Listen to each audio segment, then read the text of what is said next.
Pemuda ini tidak menyangka bahwa hanya karena memegang kamera, ia akan terlibat dalam masalah kejahatan orang lain.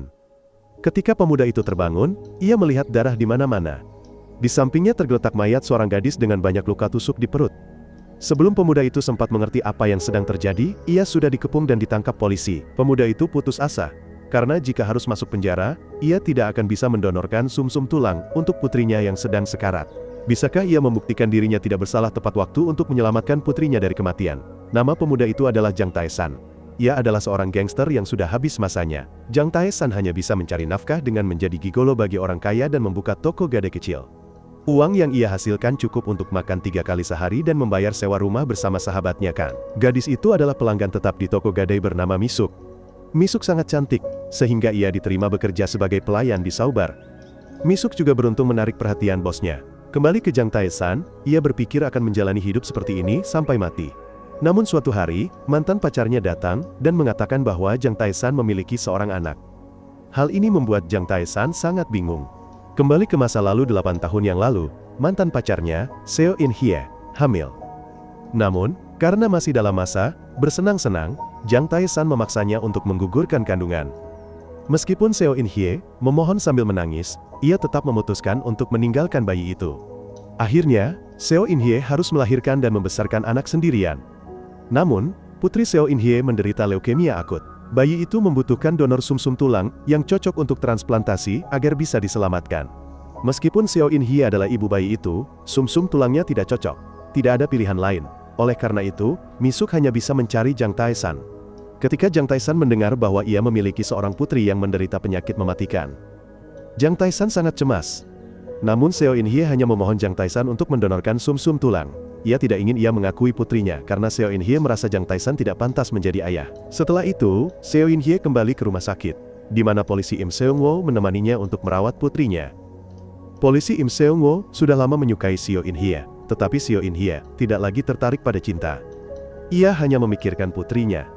Seo So-jin kini berusia 8 tahun.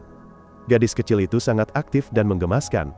Seo So-jin juga tahu bahwa ia akan segera meninggalkan dunia ini, jadi ia mengajak teman-temannya di rumah sakit untuk bermain sepak bola. Seo So-jin tidak ingin menimbulkan masalah, tetapi ia mengerti bahwa waktunya tidak banyak lagi. Oleh karena itu, Seo So-jin ingin melakukan apapun yang ia sukai, agar tidak ada penyesalan saat ia pergi. Itu menunjukkan betapa berharganya hidup bagi banyak orang. Di adegan lain, wanita berbaju merah muda bernama anggota parlemen Jo Seo-hye. Ia menjalani hidup sederhana dan ramah, sehingga sangat disukai masyarakat. Mereka memilihnya sebagai wali kota-kota dalam pemilihan mendatang, tetapi Jo Seo-hye menolak, mengatakan bahwa ia hanya akan mengadakan lelang benda-benda antik. Uang yang terkumpul akan digunakan untuk amal, dan setelah itu, ia akan pensiun dari politik. Wanita ini terlihat sangat elegan dan anggun, namun sebenarnya itu hanyalah citra palsu yang diciptakan Jo Seo-hye. Di balik topeng sempurna itu, sebenarnya adalah seekor rubah tua yang licik. Jo Seo-hye bekerja sama dengan Moon Il-seok untuk menjual barang antik palsu, lalu akan mengambil uang amal itu untuk dirinya sendiri. Saat kedua rubah tua itu sedang membicarakan pekerjaan, kekasih Moon Il-seok muncul. Misuk tahu ia tidak seharusnya melihat banyak, jadi ia cepat-cepat keluar. Tapi identitas Misuk tidak sesederhana itu. Di dalam ruangan tempat anggota parlemen dan ketua duduk, ada kamera tersembunyi. Ternyata ia adalah informan Inspektur Park Jae-kyung. Misuk sudah lama menyelidiki anggota parlemen wanita dan ketua Moon Il-seok. Inspektur Park Jae-kyung dan Misuk bekerja sama untuk membongkar kedua rubah tua ini dan menjebloskan mereka ke penjara. Kembali ke Jang Tae-san. Saat muda, Jang Tae-san telah meninggalkan anaknya. Namun kini sebagai pria dewasa, Jang Tae-san tidak bisa acuh tak acuh terhadap penyakit putrinya. Oleh karena itu, Jang Tae-san segera pergi ke rumah sakit untuk tes darah guna melihat kecocokan. Saat menunggu hasil, Seo In-hye mengusir Jang Tae-san karena tidak ingin ia bertemu putrinya. Namun takdir mempertemukan ayah dan anak itu ketika sebuah bola tiba-tiba menggelinding ke kaki Jang Tae-san. Sebuah suara jernih menarik perhatiannya. Saat pertama kali bertemu, Jang Tae-san merasakan sesuatu yang sangat istimewa pada gadis kecil itu. Ketika Jang Tae-san memberikan bola kepadanya, Seo So-jin tiba-tiba memanggilnya ayah. Mendengar panggilan itu, Jang Tae-san terdiam. Ini putrinya? Karena rasa bersalah telah meninggalkan anaknya, Jang Tae-san melarikan diri. Seo So-jin terus tersenyum. Gadis kecil itu tetap mengikuti Jang Tae-san. Ia tidak menyalahkan ayahnya yang telah meninggalkannya, tetapi hanya ingin melihatnya. Jang Tae-san berbalik dan mendengar Seo So-jin memanggilnya ayah. Akhirnya, keduanya pergi ke taman hiburan. Seo So-jin bahkan memberi Jang Tae-san boneka beruang favoritnya. Jabat tangan itu bagai keajaiban yang muncul dalam kehidupan biasa Jang. Itu memberinya rasa tanggung jawab.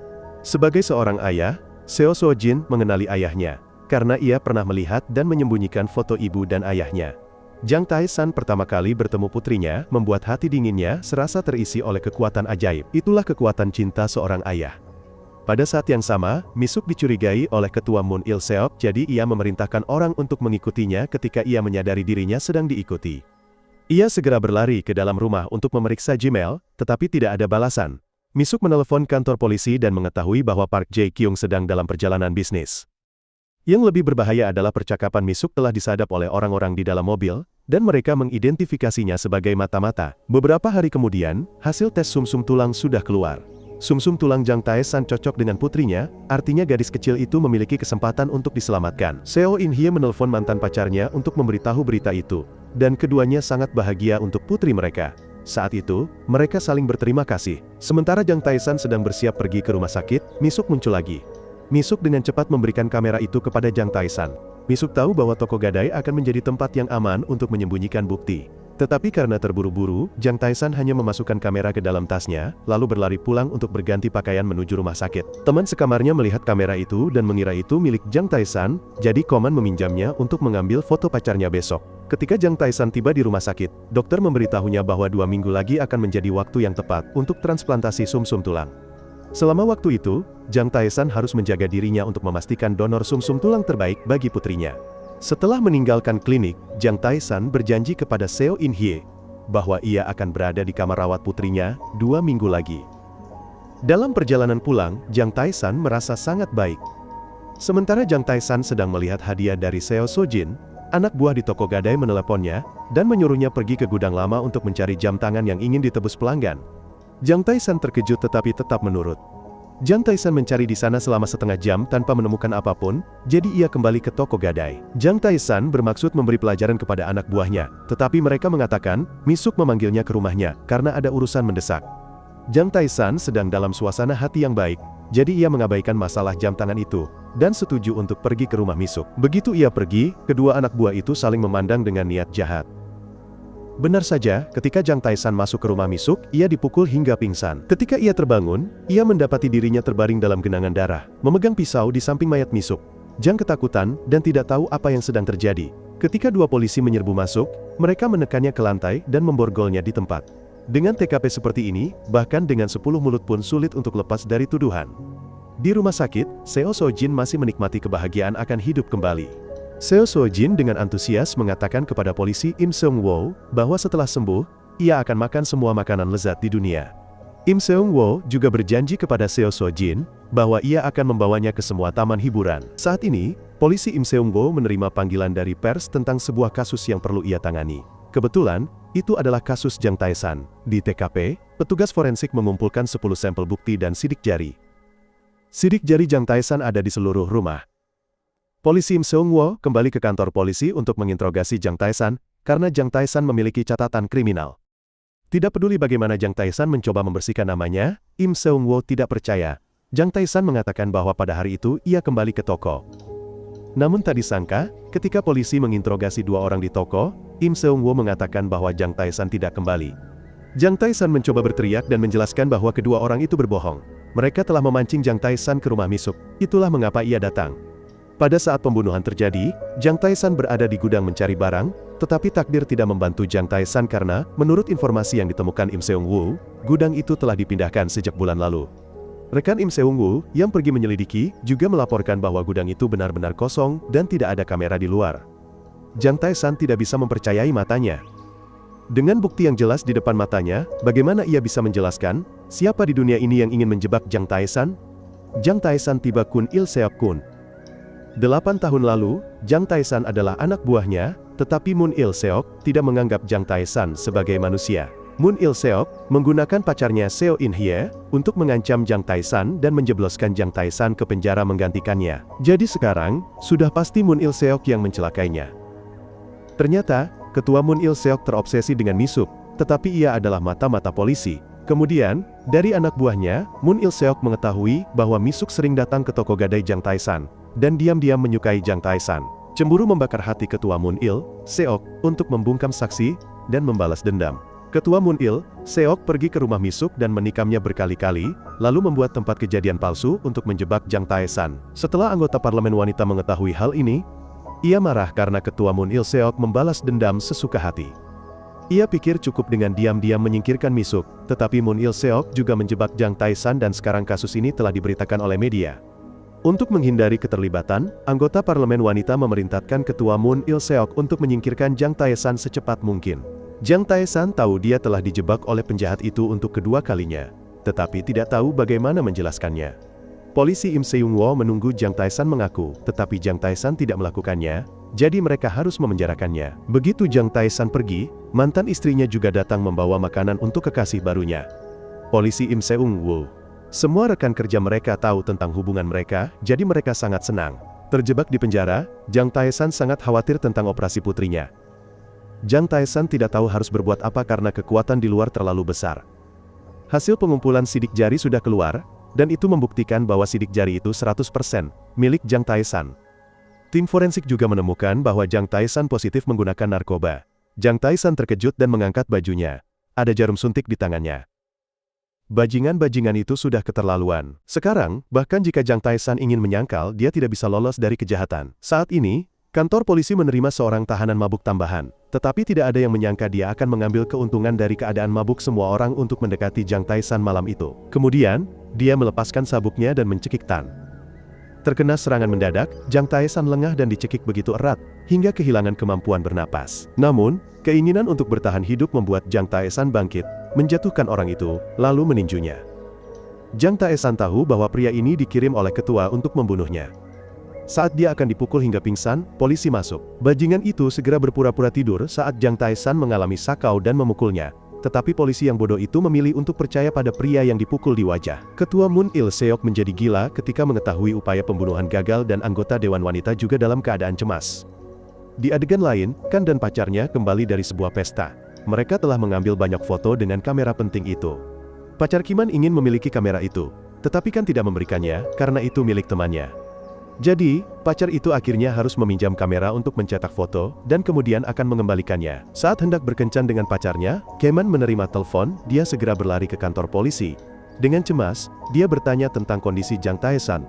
Jang Tae-san tidak punya banyak kesempatan untuk menjelaskan. Dia hanya ingin meminta Kaman satu hal, yaitu menyelidiki hubungan antara saya, Suk, dan Ketua Moon Il Seok. Saat ini hanya Kine yang percaya bahwa Jang Tae-san tidak bersalah, jadi dia bersedia membantu. Pada saat yang sama, Inspektur Park Jae-kyung telah menyelesaikan tugas di luar negeri dan kembali ke kantor polisi. Park Jae-kyung menerima email dari Misuk tentang pertemuan antara penasehat Jo Seo-hye dan Ketua Moon Il Seok. Inspektur Park Jae-kyung tidak tahu bahwa Misuk telah dibunuh, jadi dia sangat gembira. Dan Park Jae-kyung bersiap untuk mencari kamera. Tetapi ketika dia mendengar rekan kerjanya mengatakan ada surat untuknya dengan isi, "Kakak, aku sangat merindukanmu." Park Jae-kyung tidak bisa lagi tersenyum. Itu adalah sinyal permintaan bantuan antara dia dan Misuk. Sesuatu yang buruk telah terjadi pada gadis itu. Park Jae-kyung bergegas ke hotel tempat Miuk menginap, tetapi resepsionis mengatakan tidak ada tamu dengan nama itu. Inspektur Park Jae-kyung harus menelpon rekannya untuk datang ke rumah Miuk untuk memeriksa. Setelah rekannya tiba, dia menemukan bahwa itu adalah gadis yang dibunuh. Park Jae-kyung terkejut mendengar berita ini di dalam mobil. Misuk dan dia menganggap satu sama lain seperti saudara kandung. Dialah yang menyeret Misuk ke dalam kasus berbahaya ini, menyebabkan seorang gadis muda harus mengakhiri masa mudanya yang indah di usia yang paling lembut. Di sisi lain, karena tidak mau mengaku bersalah, Jang Tae-san diserahkan polisi ke kejaksaan. Ibu Seo Sojin masih belum tahu bahwa Jang Tae-san telah dijebak dan dipenjara. Oleh karena itu, ibu dan anak itu masih dengan gembira menunggu hari transplantasi sumsum tulang. Mobil polisi yang membawa Jang Tae-san sedang dalam perjalanan. Pada saat yang sama, mobil Inspektur Park Jae-kyung, dalam keadaan sedih, melaju ke arah yang berlawanan.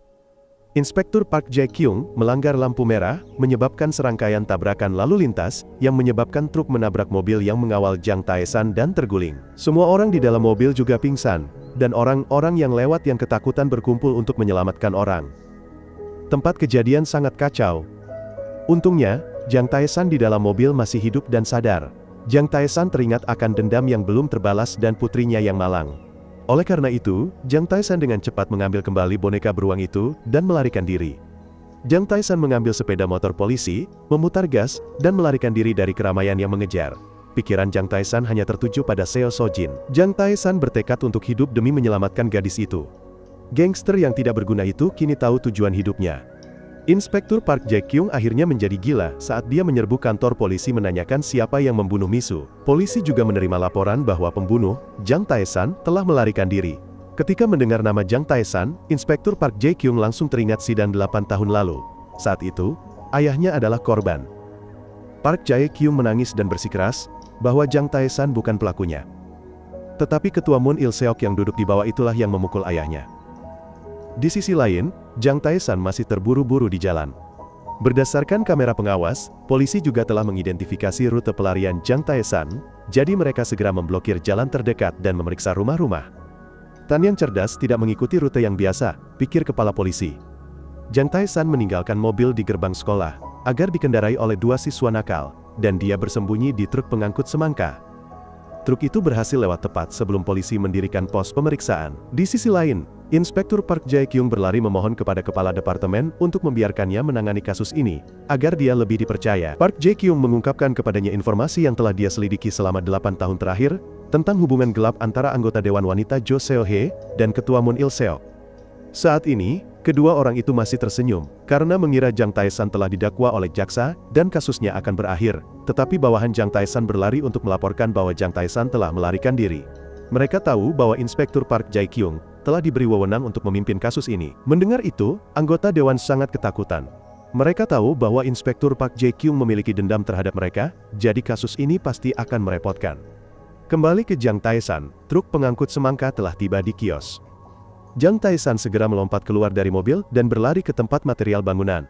Tempat ini terlihat aman untuk bersembunyi. Saat ini, Park Jae-kyung telah membawa surat kuasa untuk memimpin penyelidikan ke kantor polisi, dan meminta untuk memeriksa tempat kejadian. Setibanya di sana, Park Jae-kyung harus menangis karena kekejaman itu. Park Jae-kyung tahu bahwa kasus ini melibatkan Moon Il-seok, tetapi dia masih mengerti mengapa Jang Tae-san menerima perintah untuk membunuh Misu. Menahan rasa sakitnya, Park Jae-kyung pergi mencari kamera. Itu adalah bukti yang dipertaruhkan Misuk dengan nyawanya. Tetapi tidak peduli seberapa keras Park Jae-kyung mencari, dia tidak menemukannya.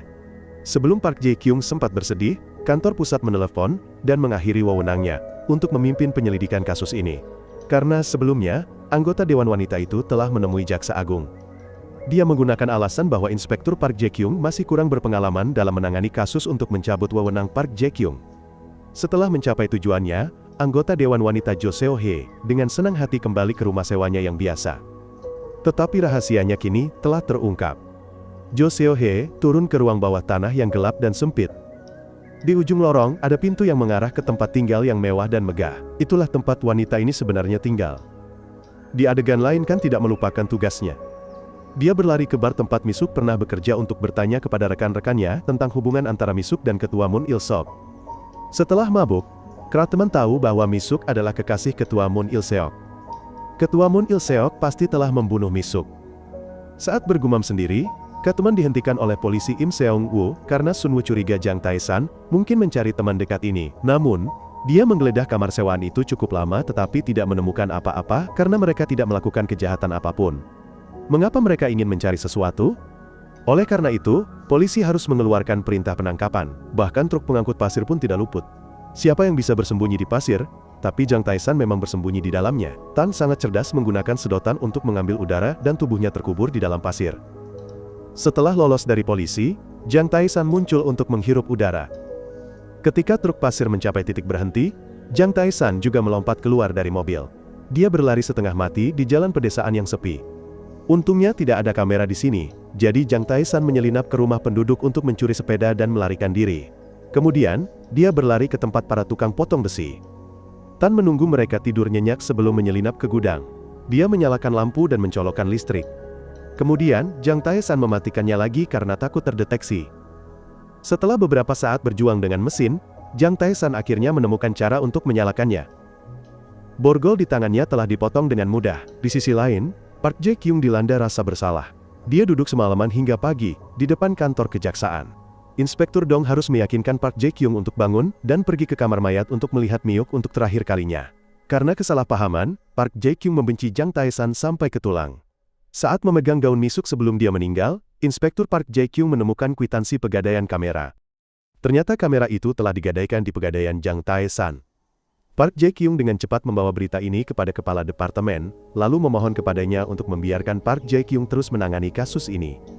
Inspektur Park Jae-kyung berlutut dan menceritakan kepada wali kota tentang ayahnya yang dijebak oleh ketua Moon Il-seok 8 tahun lalu. Karena ini, dia menjadi jaksa dan menyelidiki Moon Il-seok untuk segera membongkar kejahatan mereka. Ketua tim mengingatkan Park Jae-kyung bahwa jika dia melawan mereka, dia bisa mati. Tetapi Inspektur Park Jae-kyung mengangguk tanpa rasa takut. Meskipun sibuk dengan pekerjaannya, polisi Im Seung-woo masih meluangkan waktu untuk mengunjungi Seo So-kin dan ibunya. Dia juga sangat menyambut paman Im Seung-woo. Im Seung-woo menyukai ibu tunggal Seo In-hye, dan juga menyayangi gadis ceria dan aktif ini. Saat mengantar Im Seung-woo pulang, Seo In-hye bertanya tentang nama penjahat yang melarikan diri. Seo In-hye telah mendengar tentang pembunuhan keji itu, tetapi Seo In-hye masih tidak tahu bahwa Jang Tae-san adalah tersangka. Seo In-hye juga mengingatkan Im Seung-woo untuk memperhatikan keselamatannya.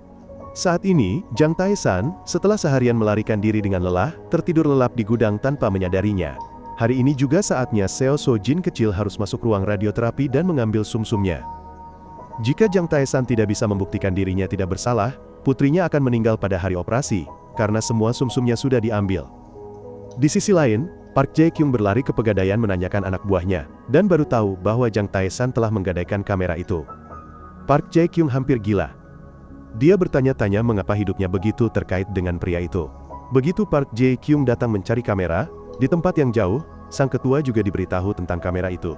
Moon Il-seok curiga bahwa Mizuk telah merekam bukti pertemuannya dengan Jo Seo-hye. Jadi, sekarang ada dua orang yang memburu kamera itu, Park Jae-kyung dan Moon Il-seok. Segera setelah itu, Moon Il-seok meminta putranya, pembunuh Kim, yang mencetak foto, untuk memperhatikan jika ada kamera yang dikirimkan. Kembali ke kantor polisi, mereka mengadakan pertemuan darurat karena mereka telah mempersempit persembunyian Jang Tae-san berdasarkan laporan orang-orang yang kehilangan sepeda dan pemotong. Jang Tae-san masih tertidur lelap di gudang sampai siang baru bangun. Di luar, seorang wanita yang mengejar ayam membangunkannya. Polisi sudah keluar untuk menangkapnya, tetapi wanita tua itu masih mengejar ayam, membuat Jang Tae-san tidak bisa keluar. Sementara itu, Jang Tae-san lapar, haus, dan putus asa. Bayangan putrinya muncul di benaknya, mengingatkannya untuk terus hidup. Ya, bagaimanapun juga, ayah harus terus hidup. Orang di desa tempat Jang Tae-san bersembunyi mendengar pengeras suara mengumumkan bahwa ada seorang buronan yang bersembunyi di sana. Wanita tua itu sibuk menangkap ayam tanpa menyadari apa-apa. Jang Tae-san terlalu lapar, sehingga dia keluar dari gudang dan memberitahu wanita tua itu bahwa dia tersesat di gunung. Kemudian dia berjanji akan menangkap ayam untuk wanita tua itu. Jadi, Jang Tae-san menikmati hidangan ayam rebus lezat sambil makan bersama wanita tua itu. Kepala desa muncul lagi. Dia tahu pasti bahwa kepala desa telah mendengar dan melihat berita tentang dirinya yang menjadi buronan. Jang Tae-san terpaksa melarikan diri. Oleh karena itu, polisi telah mengidentifikasi area persembunyiannya dan mengirim pasukan ke sana. Di sisi lain, putra ketua Moon Il-seok juga sedang dalam perjalanan untuk menangkap Jang Tae-san. Jang Tae-san melarikan diri ke hutan. Polisi juga menyerbu hutan untuk mencari. Pembunuh Kim tampak lebih profesional daripada polisi. Dia diam-diam tapi bekerja sangat cepat. Pengejaran antara kedua belah pihak berlanjut hingga larut malam.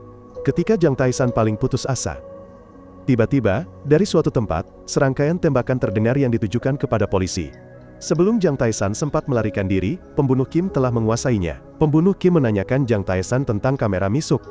Jang Tae-san tiba teringat gadis malang itu. Misuk memang mengirimkan kamera itu kepada Jang Tae-san. Kamera itu pasti sangat penting, jadi Jang Tae-san menolak untuk mengungkapkannya. Jang Tae-san mencoba mencari kesempatan untuk melepaskan diri dan bergulat dengan pembunuh Kim, tetapi pembunuh Kim tampak lebih kuat dan lebih tangguh, sehingga ia mengalahkan Jang Tae-san karena tidak menemukan kamera itu. Pembunuh Kim harus menyingkirkan Jang Tae-san di tempat. Untungnya, Jang Tae-san mengambil kesempatan untuk mendorong pembunuh Kim jatuh lalu melarikan diri. Polisi tidak menemukan petunjuk apapun dan menjadi gila karena putus asa. Ada banyak orang, tetapi mereka tidak dapat menemukan seorang penjahat yang diborgol. Jang Tae-san berlari ke ladang jagung dan menyelinap ke mobil polisi untuk mengambil satu set pakaian. Setelah itu, Jang Tae-san menghentikan bus. Dia berhasil menumpang. Ketua Moon Il-seok sangat marah saat mengetahui rencananya kembali gagal. Karena itu, dia beralih menargetkan orang-orang yang terkait dengan Jiang Taesan, sehingga dia masih tidak tahu apa-apa. Wanita itu masih menunjukkan wajah berhati mulia, berdiskusi dengan bawahannya tentang pameran palsu. Jiang Taesan bersembunyi di sebuah rumah yang hanya dihuni ibu dan anak. Dia mengikat mereka untuk mendapatkan makanan yang memuaskan. Ketika melihat ibu bisu yang ingin melindungi putrinya, Jiang Taesan tiba-tiba memahami kekhawatirannya. Oleh karena itu, dia segera menjelaskan bahwa dia tidak memiliki niat buruk. Setelah itu, Jiang Taesan melemparkan handuk kepada gadis itu untuk menutupi kakinya. Di kantor polisi, mereka curiga Jiang Taesan memiliki kaki tangan karena polisi baru saja diserang bom rakitan secara tiba-tiba. Park Jae-kyung curiga Moon Il-seok membantu Jiang Taesan melarikan diri. Polisi melakukan pencarian dari rumah ke rumah penduduk di kaki gunung malam itu. Di rumah, ibu dan anak itu menunjukkan Jiang Taesan tempat untuk mandi, agar lukanya tidak terinfeksi. Di luar, polisi datang mengetuk pintu. Jiang Taesan harus menahan ibunya, agar putrinya bisa keluar berbicara dengan polisi.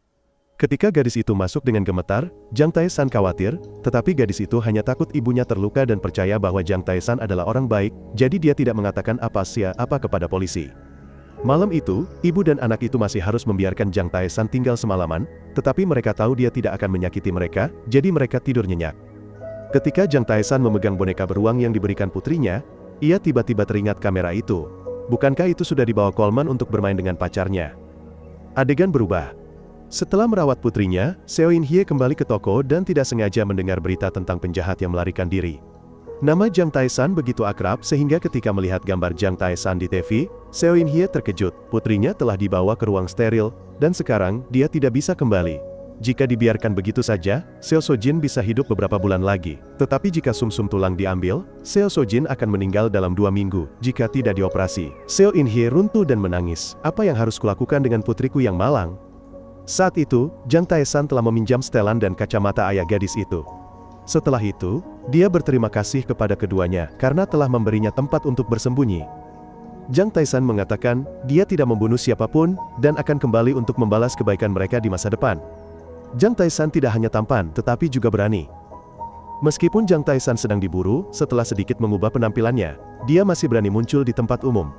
Namun, ketika bus yang ditumpangi Jiang Taesan bertemu dengan pos pemeriksaan polisi, memeriksa tersangka, mereka tidak mengenali Jiang Taesan. Adegan berubah. Inspektur Park Jae-kyung sangat marah sehingga dia tidak ragu untuk menelpon Jo Seo-hye.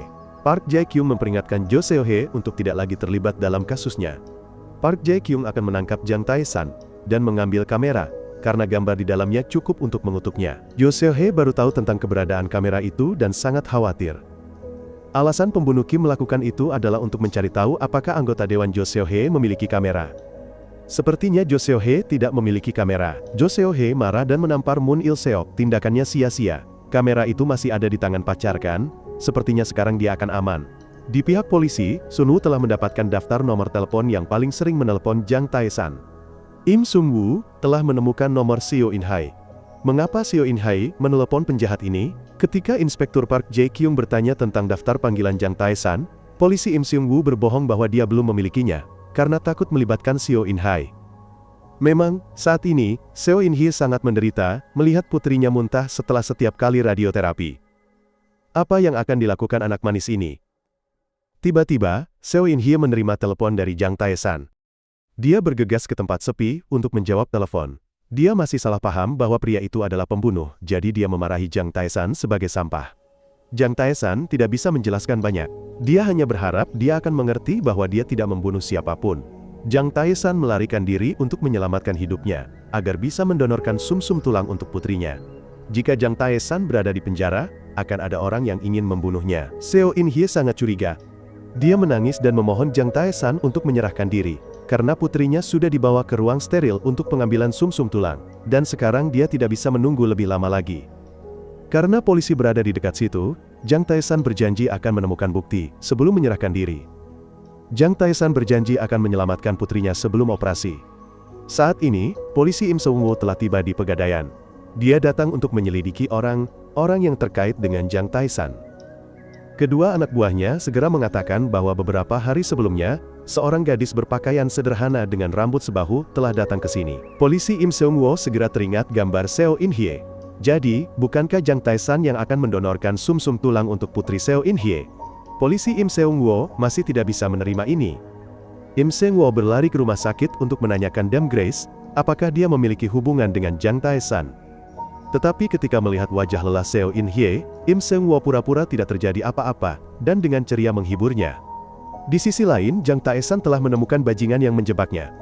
Jang Tae-san mengancamnya dengan sebuah batu bata. Jika kau tidak bicara, bata ini akan mematahkan gigimu. Kau yang membuatnya gemetar dan menangis, mengungkapkan nama ketua Moon Il-seok. Pria itu membunuh saya dan menjebak Jang Tae-san lalu mengirim orang untuk mencari kamera. Jadi sekarang, kuncinya adalah mendapatkan kembali kamera itu.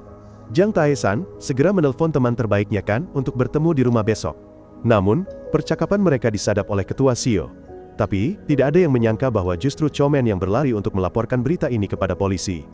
Ternyata, polisi Im Seung-woo telah berjanji untuk membersihkan nama Jang Tae-san. Karena itu, Keman setuju untuk bekerja sama dengan mereka. Polisi Im Seung-woo dan bawahannya sedang bersembunyi di sekitar penginapan. Jang Tae-san juga mendekati rumah selangkah demi selangkah. Ketika Kan masuk ke rumah, seseorang mendorongnya ke dinding. Itu adalah pembunuh Kim. Pembunuh Kim diperintahkan oleh ketua Moon Il-seok untuk datang ke sini dan membunuh pembasmi kuman. Polisi Im Seung-woo melihat Kareman sudah lama di dalam rumah tetapi belum menyalakan lampu, jadi dia khawatir dan turun dari mobil. Saat itu, Jang Tae-san juga sudah masuk ke dalam rumah. Ketika Jang Tae-san menyalakan lampu, dia melihat tubuh temannya tergeletak di lantai pabrik. Jang Tae-san berteriak memanggil nama Kaiman dengan kesakitan, tetapi temannya itu telah meninggal. Lebih berbahaya lagi, di belakang Jang Tae-san, pembunuh Kim mendekat. Polisi Im Seung-woo juga sedang mengintai di luar pintu. Lampu padam lagi. Jang Tae-san bergegas keluar pintu dan bertemu polisi Son Woo. Saat ini, Seo So-jin kecil masih tidak tahu apa-apa. Gadis kecil itu menjalani transplantasi sumsum tulang setiap hari, dan dia menantikan hari untuk melihat matahari lagi. Sementara itu, Jang Tae-san tidak punya banyak waktu untuk menjelaskan. Dia terpaksa melarikan diri segera. Polisi Im Seung-woo melihatnya, dan segera mengejarnya. Rekan-rekan Sam Woo berlari ke rumah dan melihat mayat Kaman, jadi mereka langsung berasumsi bahwa Jang Tae-san telah membunuhnya. Sekarang, Jang Tae-san telah melakukan banyak kejahatan lagi. Tidak ada lagi yang percaya Jang Tae-san. Polisi Im Seung-woo mengejar dari dekat, tapi Jang Tae-san tidak menyadarinya. Di darat, pembunuh Kim juga mengejar Jang Tae-san. Im Seung-woo kehilangan jejak Jang Tae-san, tetapi pembunuh Kim menemukan Jang Tae-san, bersembunyi di dalam karung, di dalam mobil. Ketika pembunuh Kim hendak membuang karung itu untuk mencari Tan, sopir muncul. Pada saat yang sama, polisi tiba dan memaksa pembunuh Kim untuk pergi. Melihat itu, polisi dengan cepat mengejar pembunuh Kim, sehingga Jang Tae-san lolos dari kematian. Di sisi lain, detektif Park Jae-kyung telah menyelidiki mantan pacar Jang Tae-san 8 tahun lalu, Seo In-hye. Kemudian, Park Jae-kyung juga menerima kabar bahwa Jang Tae-san telah membunuh Chomen. Pada saat ini, Jang Tae-san sedang duduk di dalam mobil menangis terseduh-seduh atas pengorbanan temannya yang tidak adil. Karena Jang Tae-san, dia terlibat. Pembunuh Kim masih belum memaafkan Jang Tae-san. Pembunuh Kim mengemudi mengejar truk dari dekat. Jang Tae-san sangat ketakutan ketika dia melihat pembunuh Kim. Jang Tae-san takut jika dia kehilangan nyawanya, putrinya juga akan kehilangan harapan. Ketakutan yang menumpuk terlalu banyak berubah menjadi kemarahan. Jang Tae-san mencoba melempar barang dari mobil ke pembunuh Kim, tetapi wajah pembunuh Kim tetap dingin seperti mesin pembunuh yang diprogram. Dua pekerja turun untuk memeriksa, memaksa pembunuh Kim mundur, tetapi salah satu dari mereka memotret plat nomor mobil pembunuh Kim. Tan melihat tidak ada yang mengikutinya, jadi dia melompat keluar dari mobil dan berlari di sepanjang rel. Sebelum pergi, Jang Tae-san membawa sebatang besi kecil, jadi dia bisa dengan mudah membuka borgolnya. Borgol sialan itu akhirnya terbuka. Ketika Jang Tae-san lelah, putrinya muncul di sampingnya, menyemangatinya. Dia harus hidup untuk putrinya. Oleh karena itu, bahkan di tengah hujan deras, Jang Tae-san harus terus berjalan. Jang Tae-san sedang duduk makan apel ketika dia mendengar seorang wanita hamil menangis. Awalnya, Jang Tae-san mengira itu adalah hantu, dan sangat ketakutan. Tetapi, ketika dia menyadari itu adalah wanita yang akan melahirkan, dia segera membawanya pulang, dan membantu persalinan di tempat. Jika sekarang pergi ke rumah sakit, Jang Tae-san pasti akan mati, karena dia belum pernah membantu persalinan. Jang Tae-san sangat bingung melihat wanita itu begitu kesakitan hingga ingin mati. Baru pada saat itulah Jang Tae-san sedikit mengerti. Penderitaan Seo In-hye saat melahirkan sendirian. Seo In-hye pasti sangat membencinya. Namun saat itu, Jang Tae-san terpaksa masuk penjara sebagai ganti sabun. Karena itu, ia memaksa Seo In-hye untuk menggugurkan kandungannya, karena takut ia akan menderita jika membesarkan anak sendirian. Ketika dia memaksa Seo In-hye ke klinik, dia juga sangat menderita. Kembali ke masa sekarang, wanita itu telah berhasil melahirkan. Sambil menggendong bayi yang baru lahir, Jang Tae-san merasakan nilai kehidupan yang besar. Jang Tae-san keluar, melihat tangannya dan menangis. Ternyata, putrinya lahir seperti itu. Kembali ke detektif Park Jae-kyung, kepala departemen yang marah datang ke rumah Park Jae-kyung, karena kasus yang dia serahkan padanya untuk ditangani telah merenggut satu nyawa lagi.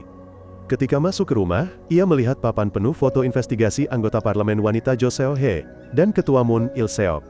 Setelah itu, kepala tim memahami betapa besar kebencian detektif Park Jae-kyung. Park Jae-kyung juga mengatakan kepadanya kebenaran bahwa, ketika dia masih di sekolah menengah, Park Jae-kyung adalah siswa yang baik, sehingga dia menerima beasiswa dari nyonya Jo Seo-hye.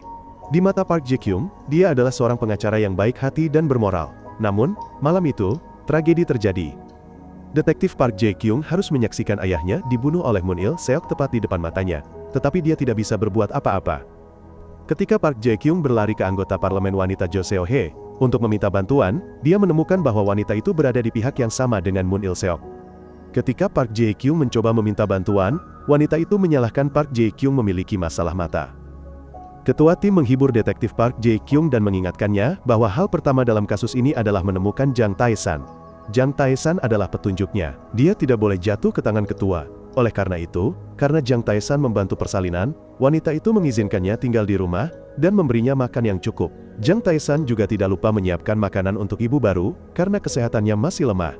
Kembali ke kantor polisi, hasil penyelidikan tempat kejadian menunjukkan tidak ada sidik jari Jang Tae-san pada pisau, yang berarti ada kemungkinan Jang Tae-san tidak membunuhkan. Tetapi karena kebencian terhadap Jang Tae-san yang meninggalkan Seo In-hye dan anaknya, polisi Im Seung-woo bersikeras bahwa Jang Tae-san telah membunuh orang dan menghapus sidik jarinya. Saat ini, Im Seung-woo dan detektif Park Jae-kyung sama-sama menerima panggilan telepon. Polisi Im Seung-woo menerima panggilan telepon dari Seo In-hye. Detektif Park Jae-kyung menerima panggilan telepon yang memberitahukan bahwa gadis yang merupakan mantan pacar Jang Tae-san telah ditemukan. Gadis itu kebetulan berdiri di depan kantor polisi, ingin mengatakan sesuatu kepada polisi Im Seung-woo. Namun kemudian seorang rekan kerja berlari keluar dan berteriak bahwa dia telah menemukan jejak Jang Tae-san. Im Seung-woo mendengar itu, dan segera kembali ke kantor polisi. Sementara itu, Seo In-hye berdiri di luar, diikuti oleh orang lain. Tidak lama kemudian, polisi tiba di lokasi, yang diduga tempat Jang Tae-san bersembunyi. Mereka memblokir area itu dan menyebar untuk mencari. Saat ini, Jang Tae-san masih tidak tahu apa-apa dan sedang membantu wanita hamil itu mencuci pakaian bayi. Pada saat yang sama, gadis di dalam rumah juga menonton berita. Tak lama kemudian, polisi meminta untuk bertemu. Melihat ekspresi cemas Jang Tae-san, wanita hamil itu segera mengerti masalahnya. Jang Tae-san sangat bingung dan bersikeras bahwa dia tidak bersalah, meskipun dia sangat ketakutan. Ketika dia melihat Jang Tae-san masih memegang tumpukan pakaian yang belum dicuci, dia percaya bahwa dia adalah orang yang baik. Wanita hamil itu membuka pintu dan memberitahu polisi bahwa tidak ada yang aneh di dalam rumah. Saat polisi sedang pusing mencari Jang Tae-san, Park Jae-kyung tiba-tiba teringat rumah wanita hamil itu. Beberapa hari terakhir, daerah ini hujan sangat deras. Dan karena dia baru saja melahirkan dan sendirian, bagaimana dia bisa menggantung tali untuk mengusir roh jahat saat hujan?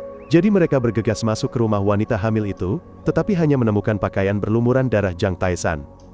Saat ini, Jang Tae-san berhasil melarikan diri.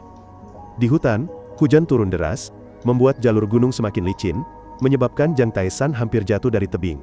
Untungnya, Jang Tae-san berpegangan pada batang pohon dan berhasil naik, tetapi menghindari satu bahaya, hanya untuk bertemu bahaya lain. Jang Tae-san segera berhadapan dengan polisi Im Seung-woo yang mengejarnya. Ketegangan di antara keduanya lebih tegang dari senar gitar. Jang Tae-san sekarang telah berlari ke tepi tebing. Im Seung-woo mengeluarkan senjatanya dan menunjuk lurus ke Jang Tae-san. Saat itu, Im Seung-woo hanya ingin menembak kaki Jang Tae-san untuk mencegahnya melarikan diri. Namun pembunuh Kim, yang bersembunyi di sudut, menggunakan ketapel untuk menembakkan batu ke tangan Im Seung-woo, menyebabkan tembakan meleset. Tak lama kemudian, sebutir peluru mengenai dada Jang Tae-san. Sementara itu, di sisi lain, bayi Seo So-jin masih penuh vitalitas, menantikan hari transplantasi sumsum tulang. Sementara ayahnya perlahan-lahan menyerah dan jatuh langsung ke air di hadapan Im Seung-woo yang terkejut saat Jang Tae-san tenggelam lebih dalam ke laut, boneka beruang Seo So-jin lah yang memberinya kekuatan untuk bangkit. Di atas, baik Im Seung-woo maupun Park Jae-kyung melepaskan jaket mereka dan melompat untuk mencari Jang Tae-san. Satu orang ingin menemukan kamera. Yang lain ingin sumsum tulang untuk Seo So-jin. Jang Tae-san telah tersapu oleh arus yang kuat. Detektif Park Jae-kyung muncul ke permukaan dan menyalahkan Im Seung-woo karena tidak mendengarkannya dan menembak orang yang memegang bukti penting. Im Seung-woo menjelaskan bahwa seseorang telah menembak tangannya dengan ketapel, menyebabkan peluru meleset. Im Seong-woo bertanya kepada detektif Park Jae-kyung apakah kegigihannya dalam memimpin kasus itu karena ada kasus tersembunyi lain di dalamnya, tetapi detektif Park Jae-kyung tidak menjawab. Dia hanya meminta bala bantuan untuk mencari orang yang menembakkan ketapel. Pembunuh Kim bersembunyi di tempat yang lebih tinggi, tetapi bisa mendengar setiap tindakan mereka melalui alat penyadap. Adapun Jang Tae-san, dia telah hanyut ke hilir dan diselamatkan oleh seorang lelaki tua yang baik hati. Lelaki tua ini tidak sederhana. Meskipun dia tuli dan harus menggunakan alat bantu dengar, dia mampu mengeluarkan peluru dari tubuh Jang Tae-san. Lelaki tua itu juga tahu bahwa Jang Tae-san pernah mengaku bersalah atas nama ketua Moon Il-seok di masa lalu. Ternyata 8 tahun lalu, lelaki tua itu adalah musuh ketua Moon Il-seok. Jang Tae-san diperintahkan untuk memblokir jalan keluar lelaki tua itu. Namun ketika Jang Tae-san memegang pisau, dia tidak berani menusuk lelaki tua itu. Itulah sebabnya lelaki tua itu hidup dalam persembunyian hingga hari ini, untuk menyelamatkan hidupnya. Jang Tae-san menjelaskan kepada lelaki tua itu bahwa dia tidak membunuh siapapun. Ketua Moon Il-seok sendirilah yang menjebaknya. Begitu mendengar nama ketua Moon Il-seok, lelaki tua itu langsung mengusir Jang Tae-san, karena tidak ingin terlibat. Namun ketika mendengar Jang Tae-san mengatakan bahwa dia harus hidup untuk menyelamatkan nyawa putrinya, lelaki tua itu berubah pikiran. Saat ini, polisi telah mencari di hilir. Semua kendaraan yang masuk dan keluar area ini juga dikontrol dengan cermat. Pembunuh Kim juga mengikuti pasukan polisi dari dekat. Baru sekarang, rekan-rekan detektif Park Jae-kyung dapat menyelidiki dan memberitahunya tentang seorang gadis bernama Seo In-hye. Seo In-hye adalah mantan pacar Jang Tae-san 8 tahun lalu. Saat ini, Seo In-hye adalah tunangan polisi Im Seong-woo. Seo In-hye sedang mencari Jang Tae-san karena keduanya memiliki seorang anak bersama. Dan anak itu membutuhkan transplantasi sumsum tulang dari Jang Tae-san untuk bertahan hidup. Setelah beberapa pencarian, polisi juga menemukan sepatu dan jaket berlumuran darah Jang Tae-san. Kembali ke kantor, mereka berasumsi bahwa seseorang yang terluka dan terendam air begitu lama pasti sudah mati. Im Seong-woo tidak percaya bahwa tangannya sendiri telah membunuh seseorang. Park Jae-kyung menjadi gila di tepi sungai, meneriakkan nama Jang Tae-san. Tiba-tiba, Park Jae-kyung menyadari sesuatu yang aneh. Mengapa seseorang yang akan menyumbangkan sumsum tulang untuk putrinya menerima perintah untuk membunuh? Mungkinkah Jang Tae-san difitnah seperti 8 tahun lalu? Di sisi lain, media telah secara luas melaporkan kematian buronan kriminal Jang Tae-san. Seo In-hye juga telah mendengar berita itu. Dia membungkam mulutnya, tidak berani menangis di depan putrinya. Jika Jang Tae-san meninggal, apa yang akan dilakukan putrinya yang malang? Saat ini, polisi masih mencari jenazah Jang Tae-san di hilir. Jang Tae-san berada di dalam sebuah truk yang muncul di pos pemeriksaan. Namun berkat keterampilan menyamarnya yang luar biasa, polisi sekali lagi membiarkan Jang Tae-san lolos. Kembali tadi malam, pria tua itu ingin mengusir Jang Tae-san. Namun kemudian dia merasa kasihan pada nasib buruk Jang Tae-san. Oleh karena itu, pria tua itu memutuskan untuk membantu Tan untuk terakhir kalinya. Pria tua itu tahu dia tidak bisa menahan Jang Tae-san di sini terlalu lama. Maka, dia memberikan truk itu kepada Tan dan menyuruhnya bersembunyi di Filipina. 10 hari kemudian, Jang Tae-san akan kembali untuk transplantasi sumsum tulang untuk putrinya. Namun sebelum melintasi perbatasan, Jang Tae-san mempertaruhkan nyawanya untuk mengunjungi putrinya di rumah sakit. Melihat gadis kecil yang lemah namun tetap tersenyum kepadanya, Jang Tae-san merasa sangat sedih. Gadis kecil itu muntah karena radioterapi, tetapi dia mengerti situasinya dan tidak mengeluh. Seo So-jin hanya melambaikan tangan diam-diam, mengucapkan selamat tinggal kepada ayahnya saat ibunya mendorongnya pergi. Anak yang sangat baik. Bagaimana Jang Tae-san bisa menyerah pada hidupnya seperti dulu? Saat Seo In-hye berduka untuk putrinya, seberkas harapan muncul dalam hidupnya. Jang Tae-san menelepon untuk menenangkan hatinya yang menggantung. Jika Jang Tae-san hidup, putrinya juga akan hidup. Sinyal telepon mereka telah dilaporkan kepada Inspektur Park Jae-kyung. Seo In-hye menjadi gila, dan memohon Jang Tae-san untuk menyerah. Tapi Jang Tae-san memberitahunya bahwa dia tidak bisa mempercayai siapapun saat dikurung di kantor polisi. Dia hampir terbunuh. Jadi, cara terbaik untuk melindungi nyawanya adalah melarikan diri. Jang Tae-san memutuskan untuk menyeberang ke Filipina. Mendengar itu, Seo In-hye, untuk pertama kalinya berkata, "Ayah Seo So-jin, tolong hiduplah." Kata-kata ini memberikan motivasi tambahan bagi Jang Tae-san. Jang Tae-san bersembunyi di kamar mandi, terus menyamar untuk meninggalkan rumah sakit. Ketika sampai di lobi, Jang Tae-san menoleh untuk melihat putrinya tepat pada waktunya untuk menghindari presiden. Moon Il-seok baru saja masuk. Rubah tua ini benar-benar jahat. Dia mencari kamar pasien Seo So-jin, dan tahu bahwa gadis kecil itu adalah putri Jang Tae-san. "Apakah kamu putri Jang Tae-san?" Jo Seo-hee bertanya kepada gadis kecil itu. "Ya, ayahku baru saja datang mengunjungiku." gadis kecil itu langsung menjawab. Setelah mendengar ini, Ketua Moon Il-seok tahu bahwa Jang Tae-san masih hidup. Ketika Moon Il-seok dan bawahannya pergi, mereka bertemu polisi Im Sung-woo dan Seo In-hye.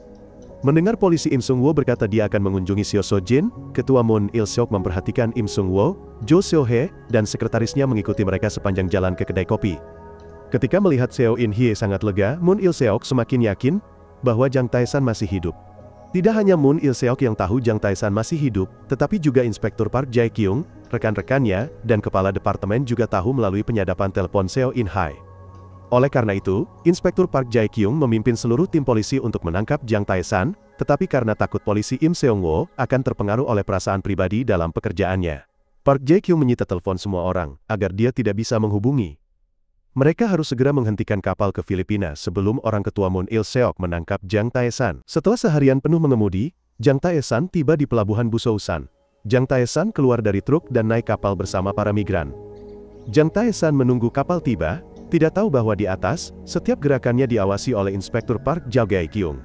Saat ini, Jang Tae-san dibawa ke geladak kapal dan duduk di palka yang gelap. Jang Tae-san menahan rasa sakit untuk mensterilkan lukanya. Jika luka ini terinfeksi, itu akan mempengaruhi transplantasi sumsum tulang putrinya.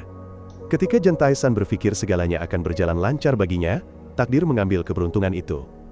Segera setelah itu, Inspektur Park Jae-kyung menyerbu masuk, dia menodongkan senjata dan senter ke wajah Jang Tae-san. Setelah bersembunyi selama beberapa hari, Jang Tae-san kini berada di tangan polisi. Setelah menangkap Jang Tae-san, Inspektur Park Jae-kyung mengembalikan telepon kepada rekan-rekannya. Begitu telepon dihidupkan, rekannya segera menelpon Im Sung-woo untuk memberitahukan bahwa Jang Tae-san masih hidup, membuat Im Sung-woo terpaku di tempat. Di sisi ini, dua anak buah ketua Moon Il-seok sengaja menyebabkan kecelakaan mobil untuk menciptakan kemacetan lalu lintas di jalan ini. Mobil yang membawa Jang Tae-san harus melaju ke jalan tol. Itu juga saat mereka jatuh ke dalam perangkap ketua Moon Il-seok. Benar saja, saat mobil polisi melaju, sebuah truk yang datang dari arah berlawanan hampir menabrak mereka. Tidak hanya itu, ada juga penembak jitu di bak truk. Dia menembakkan bom asap ke mobil Inspektur Park Jae-kyung, menyebabkan mobil itu kehilangan kendali dan menabrak mobil lain. Orang-orang di dalamnya dibutakan oleh bom asap. Segera setelah itu, anak buah pembunuh Kim menyeret polisi keluar untuk menguasai mereka. Mereka menghancurkan telepon, memutuskan komunikasi mereka. Jang Tae-san tidak bisa membiarkan dirinya terbunuh begitu saja. Dia mencoba melarikan diri dari mobil, tetapi Inspektur Park Jae-kyung bersikeras menahannya. Akhirnya, dia dipukul hingga pingsan. Jang Tae-san jatuh ke tangan pembunuh Kim. Jang Tae-san diseret pergi di depan mata tak berdaya Inspektur Park Jae-kyung. Dia dengan cepat meminta bantuan dari sebuah mobil yang baru saja tiba, lalu mengejar kelompok pembunuh Kim. Sesaat kemudian, semua polisi sadar kembali. Polisi Im Sung-woo juga mengemudi ke tempat kejadian. Dari perkataan rekan-rekannya, Im Sung-woo tahu apa yang telah terjadi. Di pihak para penjahat, mereka tahu Inspektur Park Jae-kyung sedang mengikuti mereka, jadi mereka menghentikan mobil agar dia lewat terlebih dahulu. Sementara itu, mereka berbalik dan pergi ke arah yang berlawanan. Meskipun Inspektur Park Jae-kyung mencoba berbalik dan mengejar, dia tetap kehilangan jejak mereka. Park Jae-kyung turun dari mobil. Dia tidak rela usahanya jatuh ke tangan orang lain. Oleh karena itu, Park Jae-kyung mencoba memutar otaknya memikirkan kemana mereka bisa membawa Jang Tae-san. Setelah 5 detik, dia mendapatkan jawabannya. Saat ini, mereka telah membawa Jang Tae-san ke gudang kosong. Jang Tae-san diikat ke kursi. Di hadapan Jang Tae-san adalah ketua yang kejam itu. Oleh karena itu, Moon Il-seok tidak bertele-tele. Dia langsung bertanya kepada Jang Tae-san di mana kameranya. Tepat pada waktunya untuk menghindari ketua Moon Il-seok, yang baru saja masuk. Barulah sekarang Jang Tae-san menyadari bahwa kamera itu tidak ada di tangan temannya. Itu berarti masih ada kesempatan untuk mengungkap kejahatan SK. Jang Tae-san mengambil kamera itu untuk memastikan kelangsungan hidupnya. Jika ketua Moon Il-seok membunuhnya, kamera itu juga akan menghilang. Tapi Moon Il-seok tidak semudah itu dibodohi. Moon Il-seok berencana menyiksa luka Jang Tae-san, membuatnya tidak tahan, dan harus mengaku. Ketika melihat luka yang ditangani dengan sangat baik, Moon Il-seok tidak bisa tidak curiga. Oleh karena itu, Moon Il-seok merobek ransel Jang Tae-san, dan menemukan setumpuk antibiotik. Bagaimana seorang penjahat buronan seperti Jang Tae-san, bisa pergi ke apotek untuk membeli barang-barang ini? Oleh karena itu, ketua Moon Il-seok curiga, ada seseorang yang membantu Jang Tae-san, dan orang itu juga memegang kamera. Maka, So mengirim orang untuk menyelidiki. Di sisi lain, di luar gudang, Inspektur Park Jae-kyung telah menemukan jalan ke sini. Sayangnya, dia ditemukan oleh salah satu anak buahnya. Ketika Park Jae-kyung melarikan diri, dia dikepung oleh orang lain dan tidak punya pilihan lain, dia harus melawan mereka. Meskipun Park Jae-kyung bertubuh kecil, dia sangat cepat dan lincah. Park Jae-kyung bergumul dengan dua pria sendirian. Tepat ketika dia berpikir semuanya sudah berakhir, seorang pria gila tiba-tiba menyerbu masuk dan mendorong Park Jae-kyung ke papan, membuatnya pingsan di tempat. Di dalam, Jang Tae-san juga dipukuli hingga mulutnya berdarah. Pria jahat ini terus-menerus menyiksa tubuh Jang Tae-san.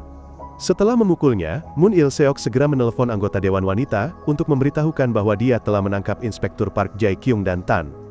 Sungguh tidak ada yang lebih jahat daripada wanita. Ketua hanya ingin membawa Inspektur Park Jae-kyung kembali dan menghapus semua jejak di sini, tetapi Jo Seo-hye ingin membunuh Park Jae-kyung untuk membungkamnya. Ketika Inspektur Park Jae-kyung terbangun, dia berhadapan dengan musuh yang telah membunuh ayahnya bertahun-tahun yang lalu. Park Jae-kyung sangat membenci, dia ingin memotong-motongnya dan membedahnya.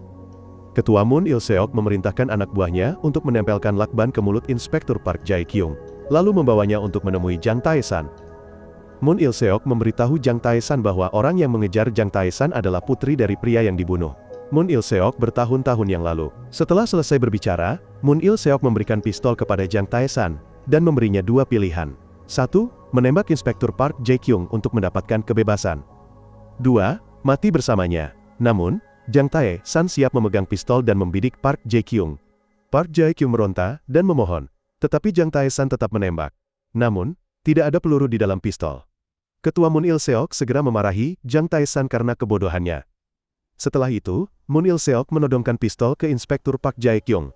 Namun, Jang Tae-san dengan cepat berteriak bahwa jika dia menembak Kun, keberadaan kamera juga akan menghilang. Jang Tae-san telah memperkirakan bahwa rubah tua ini akan memberinya pistol tanpa peluru. Untuk mencegah Moon Il-seok membunuhnya, Jang Tae-san dengan cerdik berbohong bahwa sebelum dia dibunuh, dia telah memberikan kamera itu kepada orang lain. Jang Tae-san telah memberitahu orang itu bahwa jika dalam beberapa hari tidak ada kabar darinya, mereka akan mempostingnya secara online. Ini membuat Ketua Moon Il-seok harus berhati-hati dan membiarkan Jang Tae-san pergi kali ini. Setelah itu, bawahan Ketua Moon Il-seok membawa Jang Tae-san ke ruangan lain. Orang-orang ini bukanlah lawan Jang Tae-san. Memanfaatkan saat mereka lengah, Jang Tae-san menarik dasi mereka, menyebabkan mereka bertabrakan satu sama lain. Hanya dalam beberapa gerakan, Jang Tae-san telah mengalahkan mereka semua. Jang Tae-san tidak melarikan diri. Dia menjatuhkan tong itu untuk membuat suara. Kemudian, Jang Tae-san melempar sepasang sepatu untuk menciptakan lokasi palsu, membuat mereka berpikir bahwa Jang Tae-san telah melarikan diri. Mereka tertarik oleh suara itu dan berlari mengejar. Ketika hanya Inspektur Park Jae-kyung yang tersisa, Jang Tae-san menyelinap ke gudang dan mencuri mobil Ketua Moon Il-seok. Kemudian, Jang Tae-san menabrak dinding untuk menyelamatkan Inspektur Park Jae-kyung. Akhirnya, keduanya melarikan diri bersama. Ketua Moon Il-seok tak berdaya melihat mereka melarikan diri. Dia keluar dan hanya bisa pasrah menghadapi anak buahnya yang bodoh. Polisi Im Seung-woo juga sedang dalam perjalanan mencari Inspektur Park Jae-kyung ketika mobil Jang Tae-san lewat, membuatnya kesal dan segera mengejar. Namun hanya dalam sekejap, saat mencoba meraih teleponnya untuk memanggil bala bantuan polisi, Im Seung-woo kehilangan jejak Jang Tae-san. Jang Tae-san berlari ke terowongan.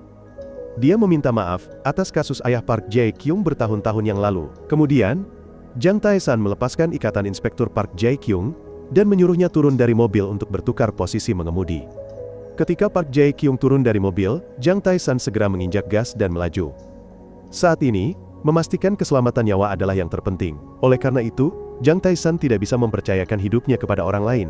Inspektur Park Jae-kyung segera mengejar.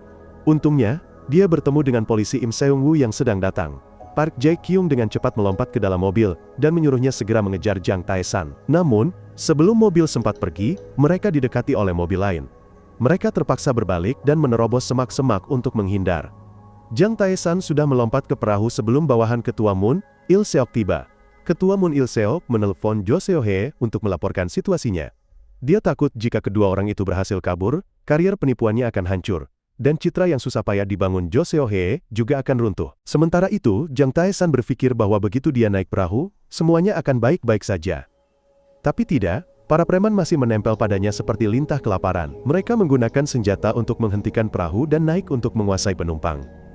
Seorang anak laki-laki mengenali Jang Tae-san sebagai penjahat yang dicari. Anak itu berteriak, memaksa Jang Tae-san melompat keluar jendela dan menyelam ke laut untuk melarikan diri. Ada seorang bodoh yang menundukkan kepalanya ke air untuk mencari. Jadi, Jang Tae-san menariknya ke dalam air dan mengambil alih perahu. Dua orang lainnya berlari mendekat, tapi Jang Tae-san memutar gas dan pergi. Mereka segera naik ke speedboat yang tersisa untuk mengejar. Mereka mengejar sambil menembak, tapi semua tembakan meleset. Kedua belah pihak saling kejar-kejaran secara dramatis. Para preman mempercepat laju untuk menghentikan Jang Tae-san, tetapi tak disangka, Jang Tae-san justru dengan gila-gilaan memutar gas dan melaju ke depan, memaksa mereka membanting setir untuk menghindar, menyebabkan ketiganya kehilangan kendali dan jatuh ke air. Jang Tae-san mengambil kesempatan untuk melarikan diri dan naik ke darat. Di rumah sakit, Inspektur Park Jae-kyung sudah sadar, rekan-rekannya masih berjaga di sampingnya. Begitu Park Jae-kyung bangun, dia bertanya, apakah Jang Tae-san sudah ditangkap? Ketika mengetahui Jang Tae-san belum tertangkap, Park Jae-kyung turun dari tempat tidur dan bersiap untuk kembali ke kantor polisi. Saat ini, Im Seung-woo telah tiba.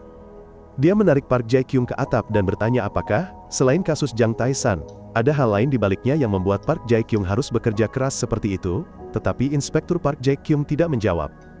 Im Seung-woo terus bertanya tentang Jang Tae-san, menyebabkan Park Jae-kyung harus menjelaskan hubungan antara Im Seung-woo, Jang Tae-san, dan Seo In-hye. Park Jae-kyung berpikir bahwa Im Seung-woo menembak Jang Tae-san karena cemburu, membuat Im Seung-woo tidak bisa melanjutkan interogasinya. Inspektur Park Jae-kyung juga mengatakan bahwa sangat mungkin Jang Tae-san tidak bersalah, sesuatu yang tidak bisa dimengerti Im Seung-woo. Sesuatu yang aneh tiba-tiba terjadi, seolah-olah surga juga ingin membantu Jang Tae-san. Ketika para reporter mewawancarai keluarga yang disusupi Jang Tae-san, mereka semua mengatakan, dia tidak terlihat seperti penjahat. Jang Tae-san bahkan sangat baik hati dan tidak menyakiti mereka. Wanita hamil itu masih yakin bahwa Jang Tae-san tidak bersalah. Ketika Seo In-hye mendengar berita ini, dia semakin yakin bahwa mantan pacarnya tidak bersalah. Seo In-hye teringat kembali masa-masa kencan dengan Jang Tae-san. Jang Tae-san adalah orang yang pendiam, namun sangat baik hati. Hal itu membuat hatinya tergerak dan mencintai Jang Tae-san. Di sisi lain, Ketua Moon Il-seok telah menyiapkan semua bukti medis dan pengacara, agar jika ditangkap, dia akan menyangkal kejahatannya. Jo Seo-hye juga bertanya-tanya, mengapa 24 jam telah berlalu, namun Jo Seo-hye masih belum ditangkap. Artinya, Inspektur Park Jae-kyung ingin menindaklanjuti kasus ini sampai akhir untuk melibatkan Jo Seo-hye. Adapun Inspektur Park Jae-kyung, kepala departemen datang ke rumah Park Jae-kyung untuk memarahinya karena tidak mengeluarkan perintah penangkapan Ketua Moon Il-seok. Namun Inspektur Park Jae-kyung tahu bahwa menangkapnya akan sia-sia, karena dia pasti akan menyangkal kejahatannya. Mereka harus menemukan kamera yang sial itu untuk menangkap Jo Seo-hye juga, baru itu sepadan. Saat ini, Jang Tae-san sedang berkeliaran di hutan, dalam kesakitan. Jang Tae-san kelelahan dan pingsan, karena disiksa sepanjang hari kemarin. Namun Jang Tae-san tidak bisa memejamkan mata, karena putrinya masih menunggu untuk diselamatkan. Sekarang Jang Tae-san harus segera menemukan kamera itu. Mungkin dia bisa membalikkan kasus salah tuduhannya. Jang Tae-san teringat pacar Keaman. Kamera itu kemungkinan besar ada di tangannya. Saat ini, pacar Keaman sedang menangis dan menghapus foto-foto bersama kekasihnya. Teman dekat yang duduk di sampingnya merebut kamera itu, dan mengatakan bahwa dia ingin membuangnya, agar temannya tidak teringat kenangan lama. Namun dia tidak tahu, bahwa di dalamnya ada sebuah rahasia yang diperebutkan oleh berbagai pihak. Kembali ke kantor polisi, Im Seung-woo juga mulai memikirkan kemungkinan Jang Tae-san tidak bersalah. Im Seung-woo bertanya-tanya mengapa seorang pembunuh berteriak bahwa dia tidak bersalah, mengapa seorang yang berhati dingin begitu disukai orang banyak, di sisi lain. Dan dia juga diam-diam berdoa, agar Jang Tae-san selamat. Dia berharap dia akan berhasil melarikan diri, demi hidupnya dan demi putrinya. Doa itu benar-benar membangunkan Jang Tae-san yang pingsan di hutan. Putrinya muncul lagi di sisinya, menegaskan bahwa tujuan hidup Jang Tae-san saat ini adalah gadis kecil itu. Keesokan paginya, Jang Tae-san menyelinap ke rumah penduduk untuk mencuri sedikit beras, pakaian, dan sepatu. Agar berhasil melarikan diri, perutnya harus kenyang, tubuhnya harus hangat, dan kakinya harus tidak terluka. Hanya dengan begitu dia akan memiliki kekuatan untuk bertahan. Setelah itu, Jang Tae-san mempertaruhkan nyawanya untuk lari ke SPBU. Dia bersembunyi di bagian bawah truk pengangkut kayu untuk menumpang. Jo Seo-hye, di sisi lain telah setuju untuk mencalonkan diri sebagai wali kota, untuk melibatkan kantor kejaksaan, dan menekan Inspektur Park Jae-kyung. Ketika mereka bertemu, Jo Seo-hye tiba-tiba menuduh Park Jae-kyung sebagai kaki tangan buronan, karena sebuah kamera telah merekam adegan dirinya berada di mobil yang sama dengan Jang Tae-san. Kepala polisi telah diberitahu tentang kasus ini, dan kepala polisi telah berbicara dengan polisi Im Seung-woo. Im Seung-woo segera lari keluar. Jo Seo-hye ingin secara terbuka mengumumkan pemecatan Inspektur Park Jae-kyung di depan jaksa, untuk menghindari dampak pada citra kantor kejaksaan. Hal ini membuat Park Jae-kyung terdiam karena kesal. Kepala departemen juga datang untuk melindungi Park Jae-kyung. Semua orang di kantor polisi tahu, bahwa dia pergi menangkap seorang penjahat dan dikendalikan olehnya. Namun kepala jaksa tidak ingin menyinggung Jo Seo-hye. Oleh karena itu, dia memaksa Inspektur Park Jae-kyung untuk mundur dari kasus tersebut. Ketika Park Jae-kyung paling tidak berdaya, polisi Im Seung-woo muncul. Im Seung-woo adalah putra kepala polisi. Oleh karena itu, jaksa harus sedikit menghormatinya. Im Seung-woo menjamin Park Jae-kyung bahwa pada saat itu, dia sedang mengejar Jang Tae-san bersama Im Seung-woo. Jadi, foto dia bersama penjahat itu adalah editan. Di luar, Inspektur Park Jae-kyung berterima kasih kepada polisi Im Seung-woo, tapi dia tetap menolak memberitahunya tentang ketidakadilan 8 tahunnya. Karena ayah Im Seung-woo adalah direktur, sangat mungkin dia terlibat dengan anggota parlemen. Dan karena itu Im Seung-woo marah dan tidak peduli lagi karena dia akan menyelidiki sendiri.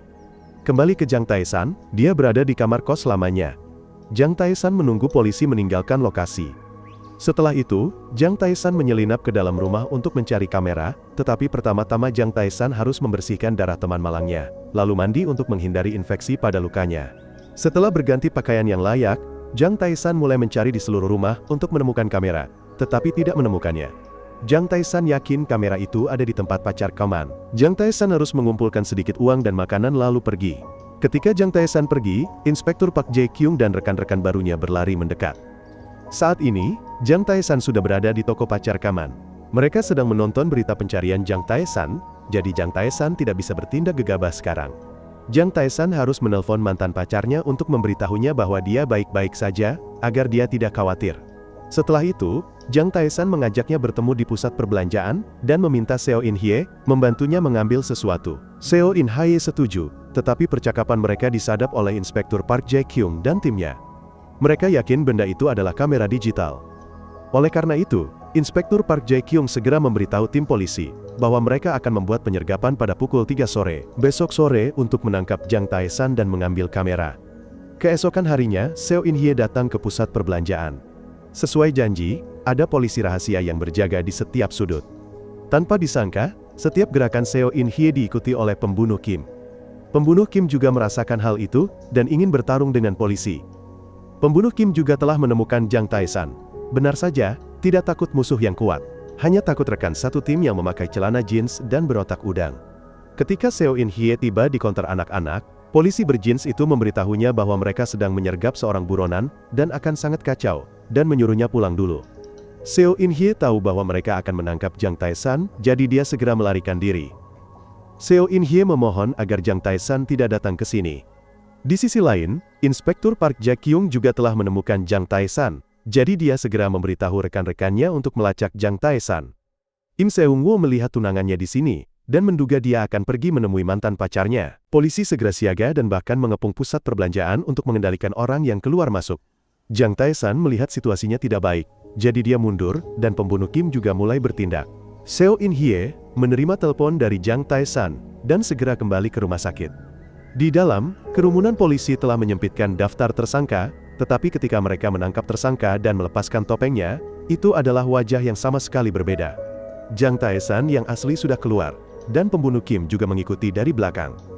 Berkat cermin mobil yang lewat, Jang Tae-san telah menemukan penguntit itu, dan dia telah menyiapkan pisau untuk membunuh Jang Tae-san.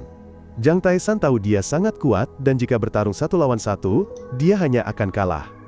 Jadi, Jang Tae-san memutuskan untuk berbicara seperti dua pria, tetapi pembunuh Kim tampaknya tidak terlalu ramah karena Jang Tae-san tidak mau menjawab apapun. Jang Tae-san berkata Jang Tae-san harus mencoba melarikan diri. Tepat saat pembunuh itu bersiap untuk menangkap Jang Tae-san, ketika menyeberang jalan, pembunuh Kim ditabrak mobil dan tertinggal 1 langkah. Jang Tae-san memanfaatkan kesempatan itu untuk naik bus. Pembunuh Kim juga naik bus, tetapi Jang Tae-san lebih licik. Dia melompat keluar dari jendela kaca dan mendarat dengan aman. Pembunuh Kim ingin mengejar, tetapi dia teringat kata ayahnya, agar tidak bertindak aneh di tempat umum. Untuk menghindari perhatian, dia harus menyerah. Begitu Seo In-hye kembali ke rumah sakit, Jang Tae-san memeluknya dan bersembunyi di sudut. Dia menariknya ke tempat yang aman dan berbicara. Jang Tae-san mengatakan bahwa telepon Seo In-hye telah disadap. Oleh karena itu, setiap tindakan Jang Tae-san mudah terdeteksi. Saat ini, polisi Im Seung-woo juga datang ke rumah sakit untuk bertemu Seo In-hye. Im Seung-woo bertanya mengapa dia berbohong kepadanya dan menghubungi mantan pacarnya. Seo In Hye terpojok dan hanya bisa mengatakan kepada Im Seung Woo bahwa donor sumsum tulang untuk putrinya adalah Jang Tae-san. Jika sesuatu terjadi pada Jang Tae-san, Seo So-jin akan sulit hidup. Di sisi lain, Jang Tae-san sudah pergi tetapi tiba-tiba teringat pita yang akan diberikannya kepada putrinya. Oleh karena itu, Jang Tae-san kembali ke rumah sakit. Itulah mengapa Jang Tae-san bertemu dengan polisi Im Seung Woo. Di kamar rumah sakit, Seo So-jin kecil masih menandai hari-hari yang berlalu dengan harapan untuk hidup. Seo In Hye dengan cepat memeluk polisi Im Seung Woo agar Jang Tae-san bisa melarikan diri. Jang Tae-san juga segera lari dengan kecepatan penuh. Im Seung Woo tidak berdaya karena tunangannya memperlakukannya seperti itu.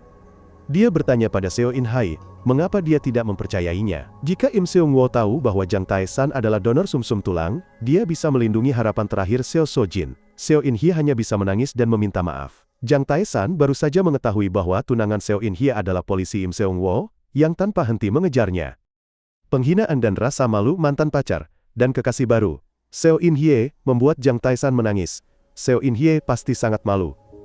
Seo In Hye pasti telah menanggung rasa malu itu bertahun-tahun yang lalu. Karena ancaman ketua Moon Il-seok, Jang Tae-san harus menahan diri dengan menggertakkan gigi. Dia menelan kebencian agar Moon Il-seok tidak menyakiti Seo In Hye. Tanpa diduga, hal itu menjadi penghalang bagi Seo In Hye. Sekarang, di sisi lain, ketua Moon Il-seok mulai meragukan apakah Jang Tae-san benar-benar peduli pada anak perempuan itu. Bahkan saat melarikan diri, Jang Tae-san masih diam-diam mengunjungi anaknya.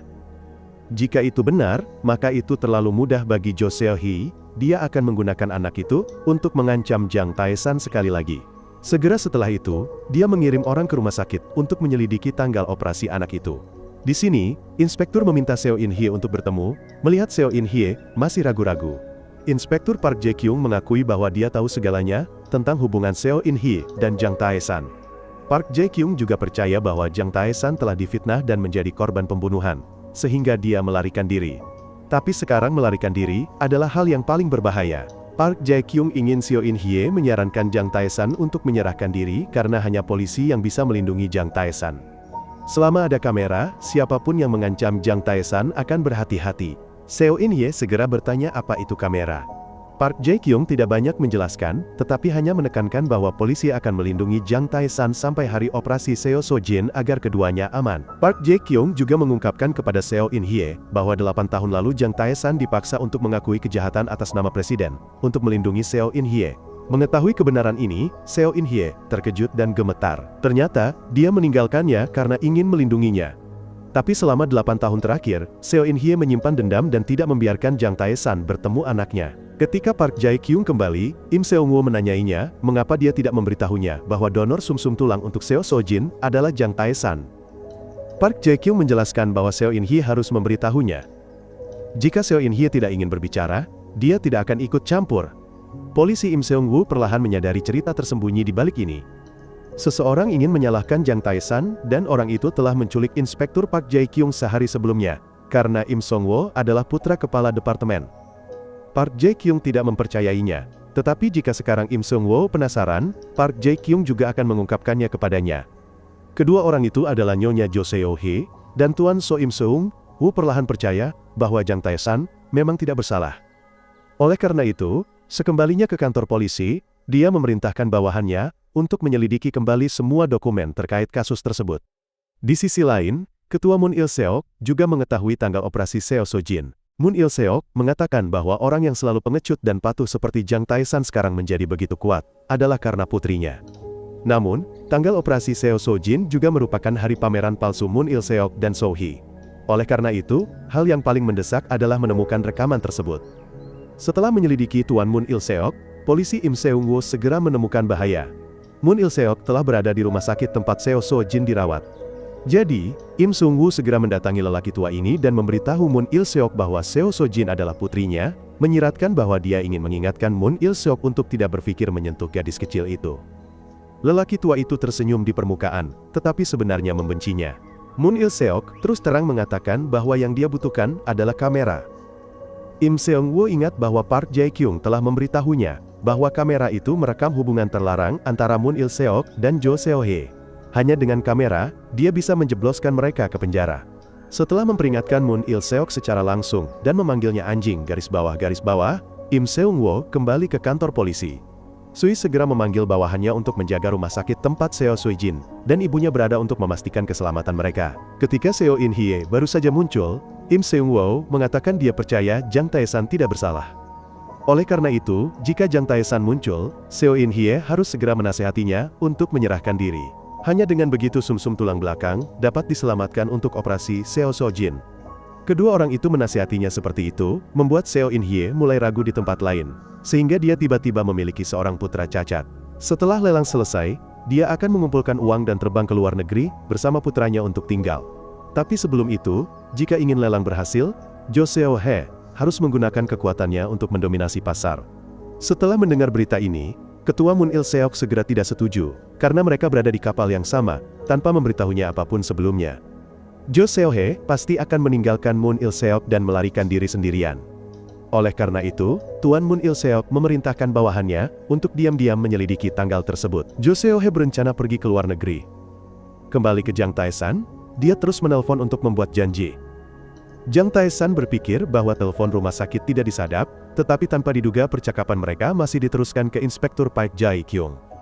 Lokasi dan waktu pertemuan diketahui oleh Park Jae-kyung dan atasannya. Park Jae-kyung bermaksud memberitahu polisi, tetapi Park Jae-kyung curiga bahwa kantor polisi memiliki mata-mata karena semua rencananya ditemukan oleh pembunuh Kim. Jadi, kali ini, Park Jae-kyung hanya akan berbicara dengan polisi yang dia percayai. Saat itu pukul 3 sore, dan Seo In-hye pergi ke tempat pertemuan di gerbong ketiga. Kereta api penuh sesak, jadi Seo In-hye tidak menyadari bahwa dia diikuti oleh Im Seung-woo dan orang lain di luar.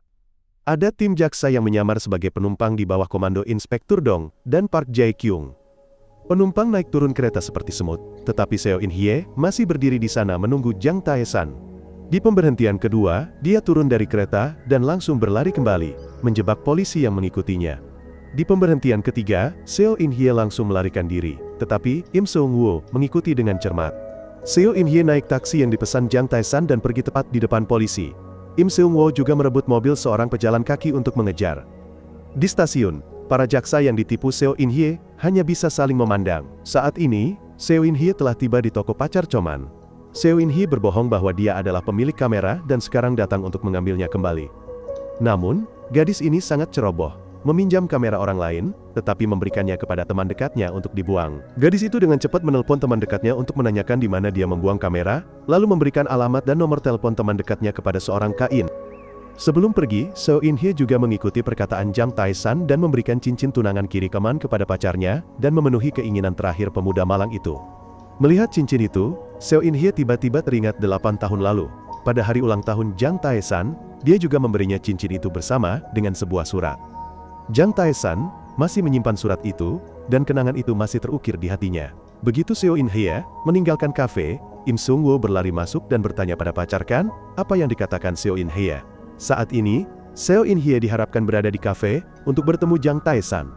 Tetapi karena dia harus mengambil kamera dari gadis lain, Seo In-hye dengan cepat meminjam telepon sopir taksi untuk mengirim pesan kepada Jang Tae-san. Setelah itu, Seo In-hye berada di kafe dan meminjam telepon pelanggan untuk menelepon Jang Tae-san dan menyuruhnya mengikutinya. Akhirnya, keduanya berhasil masuk ke mobil. Saat ini, Seo In-hye memberitahu pacar Cho-man bahwa dia tidak memiliki kamera. Ternyata, teman dekatnya telah menjual kamera itu kepada seorang mahasiswa, dan sekarang mereka akan pergi ke alamat mahasiswa itu. Tapi Jang Tae-san meminta Seo In-hye untuk memberinya alamat dan menghentikan mobil, karena dia tidak ingin dia terlibat dalam hal ini. Seo In-hye mengemudikan mobil ke tempat sepi, tetapi dia menolak memberikan alamat karena mahasiswa itu baru pulang sekolah pada malam hari. Oleh karena itu, Jang Tae-san tidak bisa berkeliling. Duduk di dalam mobil, Jang Tae-san meminta maaf karena membuat Seo In-hye merasa canggung di depan tunangannya kemarin. Jika Jang Tae-san tahu Im Seung-woo adalah tunangan Seo In-hye, Jang Tae-san tidak akan berani meminta bantuannya. Tapi Seo In-hye tidak peduli karena jika dia tidak membantu, siapa lagi yang bisa Jang Tae-san mintai bantuan? Seo In-hye turun dari mobil dan menangis. Seo In-hye mengatakan dia tahu bahwa dia harus dipenjara 8 tahun yang lalu. Jika Jang Tae-san tidak harus mengakui kejahatan atas nama orang lain, apakah dia akan meninggalkan dia dan anak-anaknya? Jang Tae-san tidak tahu harus berkata apa ketika mendengar itu. Jang Tae-san tidak ingin Seo In-hye salah paham bahwa dia adalah beban baginya di sisi ini, karena dia kehilangan jejak Seo In-hye. Im Seung-woo hanya bisa pergi ke rumah sakit untuk berbicara dengan Seo So-jin. Samwoo menceritakan kisah cinta antara dia dan ibunya kepada gadis kecil itu. Dan pada saat yang sama, Su bertanya kepada Seo Sojin, apakah dia layak menjadi ayahnya. Dapat dilihat bahwa Im Seung-woo benar-benar mencintai Seo In-hye dan menganggap putrinya sebagai anaknya sendiri. Saat ini, sesuatu yang tidak terduga terjadi. Pacar Komen mendengarkan teman dekatnya dan mengatakan bahwa gadis yang datang untuk mengambil kamera adalah kaki tangan pembunuh Kaman. Jadi, keduanya menelepon polisi untuk melaporkan alamat di mana Jang Tae-san akan mengambil kamera. Di sisi ini, Jang Tae-san telah memberikan pita yang akan diberikannya kepada putrinya, kepada Seo In-hye. Kemudian, Jang Tae-san turun dari mobil dan mengikuti alamat untuk menemukan mahasiswa itu. Jang Tae-san telah meneleponnya terlebih dahulu, dan mahasiswa itu sangat kooperatif membantu Jang Tae-san menebus kamera itu. Sekarang kamera itu ada di tangan Jang Tae-san. Seo In-hye sangat senang, tetapi mereka tidak tahu bahwa kepala polisi sedang memimpin orang untuk menangkap Jang Tae-san. Ketika Seo In-hye mendengar panggilan antara mahasiswa dan kepala polisi, dia khawatir untuk Jang Tae-san. Di sisi ini, Jang Tae-san melihat item-item di kamera tetapi tidak menemukan apapun. Apakah videonya sudah dihapus? Saat Jang Tae-san frustrasi, dia tiba-tiba disergap oleh pembunuh Kim yang telah merasakan jalan ke sini. Jang Tae-san melawan tetapi tidak membalas. Pembunuh Kim melemparkannya ke tanah dan dengan berani merampas kameranya. Setelah itu, pembunuh Kim tidak lupa mencekik Jang Tae-san untuk membungkamnya. Ketika Jang Tae-san hampir mati, Seo In-hye mengejarnya. Seo In-hye menggunakan papan reklame di pinggir jalan untuk melawan pembunuh itu. Ketika Seo In-hye ingin mengambil kembali kamera itu, dia tanpa sengaja menarik rambutnya. Melihat kekasihnya diperlakukan seperti itu, Jang Tae-san marah dan menendang pembunuh Kim, tetapi pembunuh Kim sangat kuat. Pembunuh Kim meninju Jang Tae-san sekali, dan kemudian menendang leher Jang Tae-san. Seo In-hye memeluk kaki pembunuh Kim dan memohon, tetapi wajah pria itu tetap tanpa ekspresi. Untungnya, pada saat krusial itu, Im Seung-woo mengejar dengan mobil, memaksa pembunuh Kim untuk melarikan diri. Jang Tae-san juga ingin mengejar, tetapi dia takut Seo In-hye akan mendapat masalah. Tidak disangka, Im Seung-woo malah membiarkan Jang Tae-san kabur karena kepala polisi akan segera tiba. Mereka tidak akan percaya bahwa Jang Tae-san tidak bersalah. Jang Tae-san tidak punya pilihan lain selain melarikan diri dengan ketakutannya. Dan Im Seung-woo juga menarik kekasihnya ke dalam mobil dan mundur. Jang Tae-san berpikir dia telah lolos dari pembunuh itu, tetapi tidak. Pembunuh Kim sedang menunggunya di depan. Pertempuran berlanjut. Jang Tae-san mengemudi ke arahnya. Setelah itu, pembunuh Kim melompat masuk. Pembunuh Kim kemudian membongkar pintu mobil Jang Tae-san, memaksa Jang Tae-san untuk mengemudi mundur. Pembunuh Kim juga mendekat selangkah demi selangkah, tetapi hanya mengancam untuk bersenang-senang. Dia membiarkan Jang Tae-san berlari ke tempat sepi. Jang Tae-san menampar dirinya sendiri, menyalahkan dirinya karena tidak berguna karena kehilangan kamera. Seo In-hye kembali ke rumah sakit dan bertemu dengan Inspektur Park Jae-kyung. Ketika mengetahui kamera telah hilang, Inspektur Park Jae-kyung juga hancur seperti Jang Tae-san.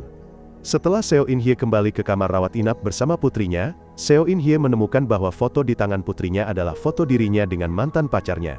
Seo Sojin terbangun dan segera mengambil kembali foto itu. Gadis kecil itu dengan polos mengatakan bahwa ibunya telah merobek dan membuang foto itu, jadi dia mengambil dan menempelkannya kembali, dan sekarang itu miliknya. Ternyata, Seo Sojin sangat ingin bertemu ayah kandungnya. Tetapi sebelumnya, ketika ada kesempatan, dia melarang ayah dan anak itu bertemu.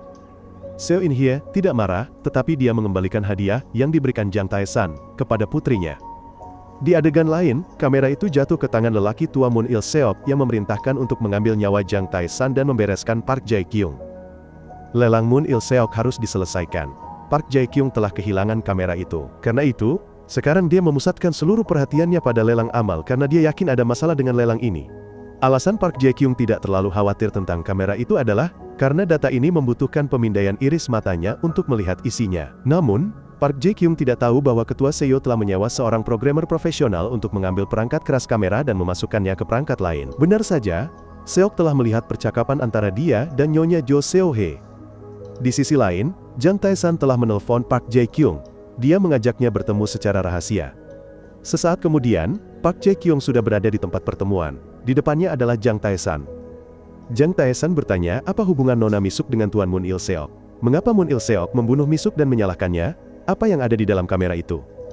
Park Jae-kyung hanya mengatakan bahwa di dalam kamera itu, ada bukti untuk menjerat Tuan Moon Il-seok. Setelah itu, Park Jae-kyung berterima kasih kepada Jang Tae-san karena telah menyelamatkannya kemarin. Sebagai balas budi, Park Jae-kyung memberi Jang Tae-san wig dan kacamata untuk menyamar sebagai temannya. Setelah itu, Park Jae-kyung membawa Jang Tae-san ke rumah, berniat mengundangnya makan makanan yang layak. Ketika Jang Tae-san melihat papan investigasi 8 tahun milik Park Jae-kyung, dia sangat terkejut. Selama 8 tahun terakhir, dia selalu hidup dalam kebencian. Di sisi lain, Ketua Moon Il-suk telah membawa kamera dan chip itu kepada Nyonya Jo Sak-hee. Dia bahkan tidak mau melihat isinya dan langsung menghancurkan chip itu. Kembali ke Jang Tae-san, dia telah berhari-hari tidak makan dengan layak, jadi Jang Tae-san berusaha makan sebanyak-banyaknya. Setelah itu, Jang Tae-san menunjukkan kepada Park Jae-kyung potret pria yang telah mengejar Jang Tae-san beberapa hari terakhir. Dia juga orang yang menikam Park Jae-kyung hari itu. Jang Tae-san mengatakan bahwa hari itu adalah hari hasil tes dari rumah sakit, jadi dia sedang terburu-buru. Ketika Mi-suk datang memberikan kamera, Jang Tae-san hanya memasukkannya ke dalam saku dengan santai. Setelah kembali dari rumah sakit, Jang Tae-san telah ditipu untuk datang ke gudang. Ketika Jang Tae-san terbangun, Mi-suk sudah terbunuh. Sekarang, jika mereka ingin menangkap Jo Seo-hye, mereka hanya bisa membiarkan dia menangkap Jang Tae-san terlebih dahulu. Saat ini, orang-orang SK juga telah menyebar ke berbagai area. Mereka mencari Jang Tae-san di antara para tunawisma, dan bahkan memata-matai Park Jae-kyung. Park Jae-kyung menemui polisi Im Seung-woo untuk memberitahunya bahwa pasti ada informan di kantor polisi. Karena itu, Park Jae-kyung dan Jang Tae-san membuat rencana, yaitu akan mengundang anggota tim lainnya untuk minum. Setelah itu, dia pura-pura sakit perut dan lari ke toilet.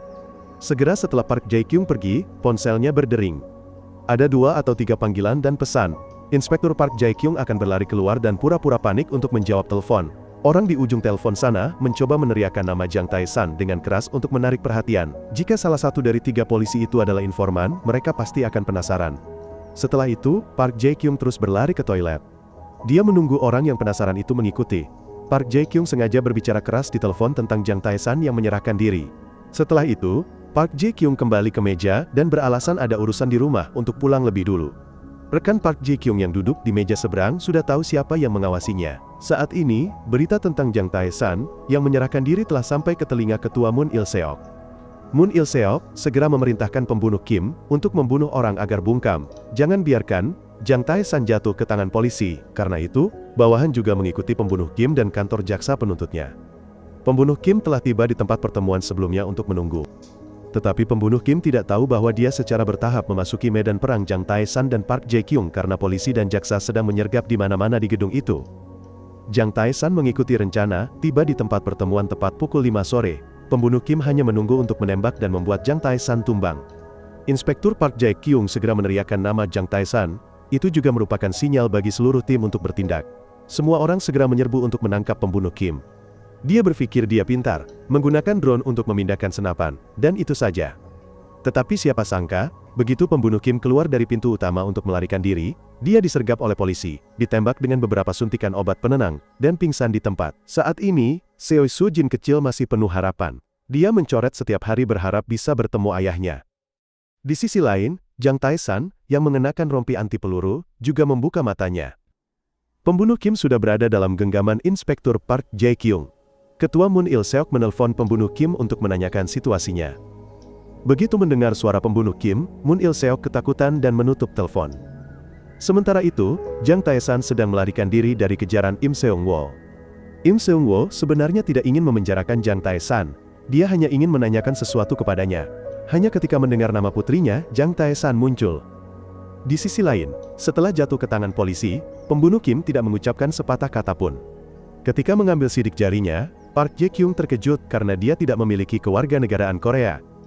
Karena itu, Park Jae-kyung tidak memiliki hak untuk menangkapnya, tetapi harus menghubungi polisi asing untuk menangkapnya. Setelah berbicara dengan Jang Tae-san, Im Seung-woo dengan marah menerobos masuk rumah dan menangkap Jo Seo-hye karena dia telah mengambil kamera dan ingin membunuh orang. Ternyata, untuk menyelamatkan Seo Soo-jin, Im Seung-woo telah setuju dengan Moon Il-seok untuk membawakan kamera itu kepadanya. Jika tidak, Moon Il-seok akan membunuh Jang Tae-san dan Seo Soo-jin. Karena itu, ketika berlari ke toko pacar Kaman, Im Seung-woo bertanya tentang kamera itu. Setelah itu, Im Seung-woo keluar dan mengirim pesan ke Moon Il-seok alamatnya. Tetapi Im Seung-woo tidak menyangka bahwa dia telah jatuh ke dalam perangkap Moon Il-seok. Moon Il-seok hanya berjanji kosong dan tidak menepati janjinya. Moon Il-seok bahkan mengancam Im Seung-woo dengan hal ini.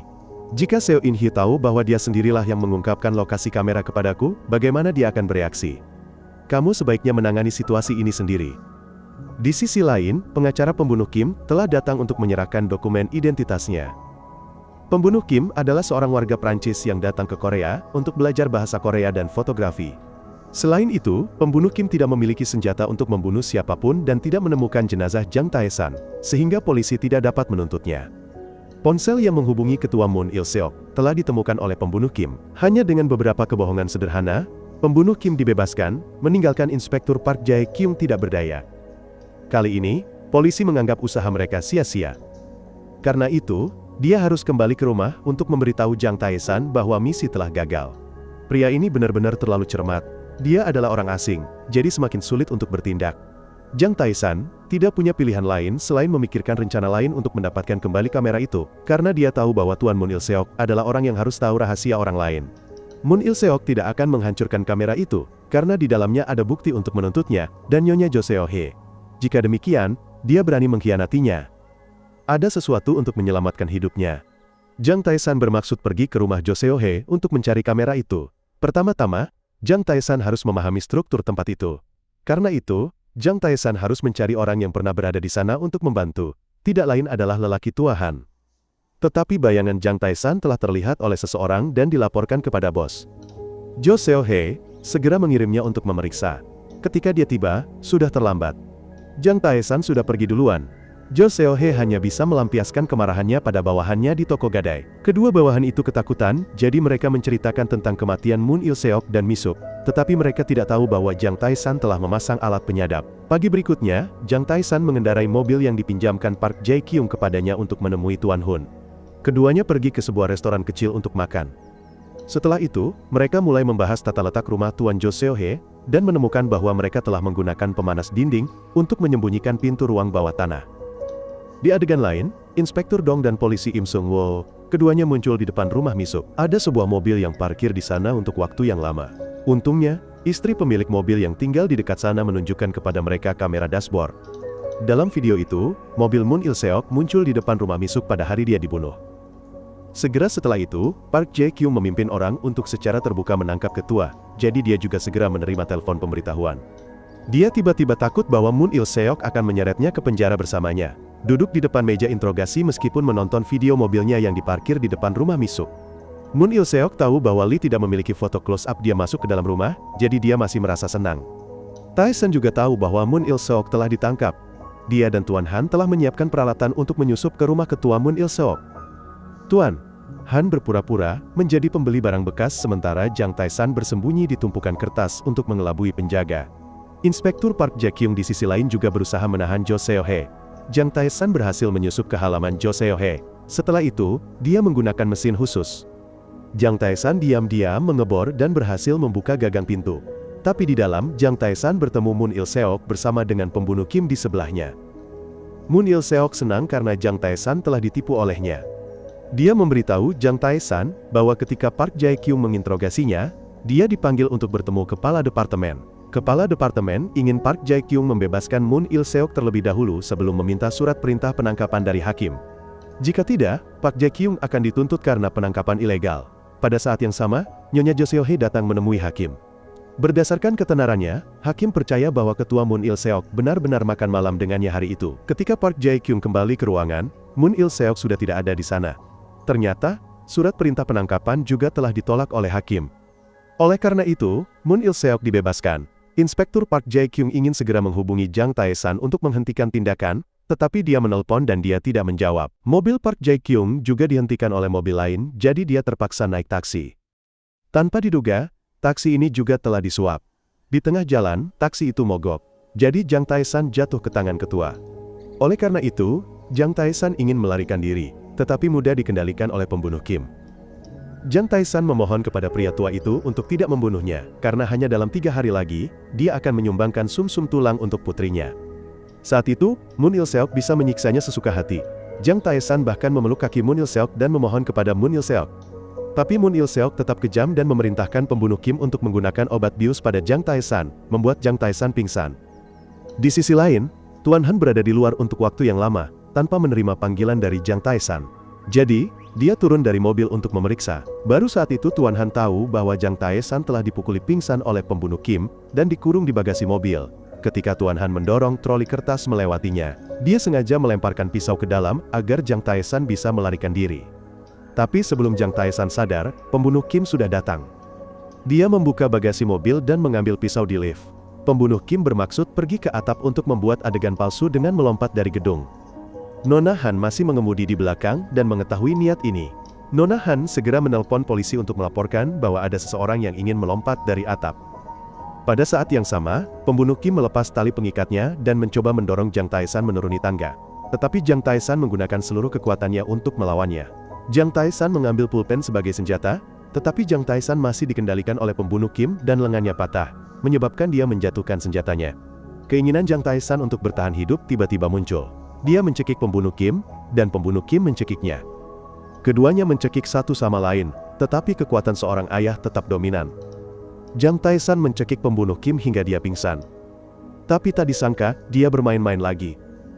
Pembunuh Kim menunggu Jang Tae-san lengah dan menariknya ke tepi atap. Jang Tae-san mencoba meraih tangan pembunuh Kim dan memohon tetapi tidak berhasil. Untungnya, Tuan Han tua muncul. Ketika melihat pembunuh Kim, dia tiba-tiba memanggilnya putranya. Mengambil keuntungan dari saat pembunuh Kim berbalik untuk melihat pria tua itu, Jang Tae-san menendangnya dan menarik pria tua itu untuk lari.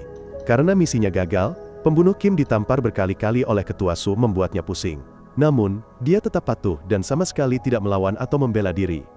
Di sisi lain, polisi Im Seung-woo mengaku kepada Seo In-hye bahwa insiden kamera itu karena dia membocorkan lokasi kepada Moon Il-seok, karena Im Seung-woo salah percaya pada orang. Dia percaya bahwa Moon Il-seok tidak akan membunuh Jang Tae-san jika dia memiliki kamera. Tapi sekarang Im Seung-woo menyadari bahwa dia terlalu naif. Di kamar rumah sakit karena tidak bisa bertemu ibunya, Seo Soo-jin mengambil ponsel ibunya dan membukanya untuk melihat. Begitu dia melihat kata Tan, gadis itu tahu itu ayahnya. Oleh karena itu, gadis itu segera meneleponnya. Menerima telepon Seo In-hye, Jang Tae-san sangat khawatir. Tapi ketika dia mendengar suara putrinya, dia merasa jauh lebih lega. Setelah Jang Tae-san selesai berbicara dengan putrinya, Tuan Han juga sadar. Nona Han memberitahu Jang Tae-san bahwa dia pernah kehilangan seorang putra sebelumnya. Dia terlihat sangat mirip dengan nama pembunuh saat ini, pembunuh Kim. Jadi dia tidak bisa pergi, tetapi harus tinggal untuk memastikan lebih lanjut. Kembali ke Seo In-hye karena tidak bisa mengendalikan Jang Tae-san. Tuan Moon Il-seok mengalihkan targetnya ke Seo In-hye. Moon Il-seok datang ke toko untuk mengancam Seo In-hye. Ketika Seo In-hye keluar untuk mengirim pesan meminta bantuan, dia dibius dan diculik oleh orang asing bertopi. Jang Tae-san melemparkan bom asap ke toko gadai, menyebabkan kedua anak buahnya tersedak dan melarikan diri. Setelah itu, Jang Tae-san segera menyelinap masuk dan mengambil perekam suara dari sebelumnya. Im Seung-woo diberitahu tentang penculikan Seo In-hye.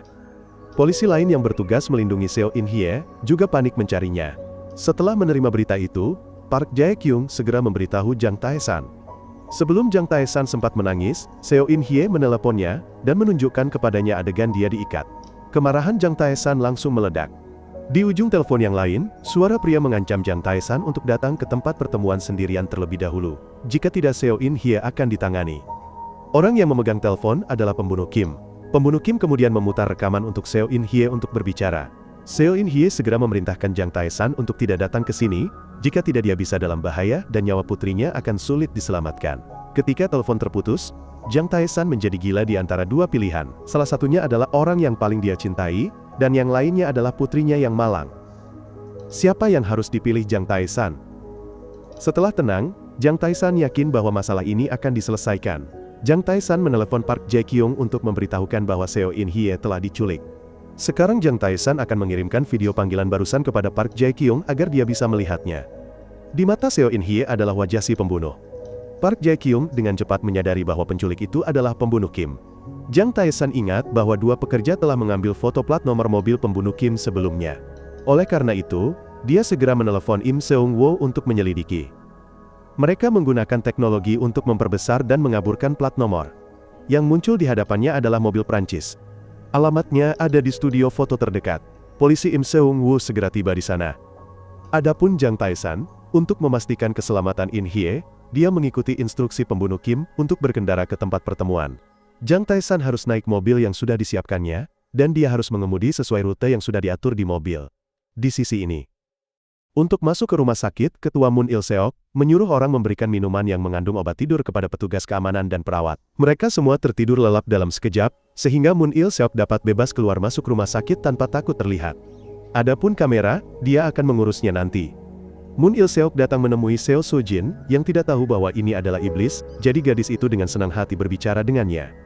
Moon Il Seok mengatakan dia akan membawa Seo Sojin menemui ayahnya, jadi dia menipu gadis itu untuk keluar.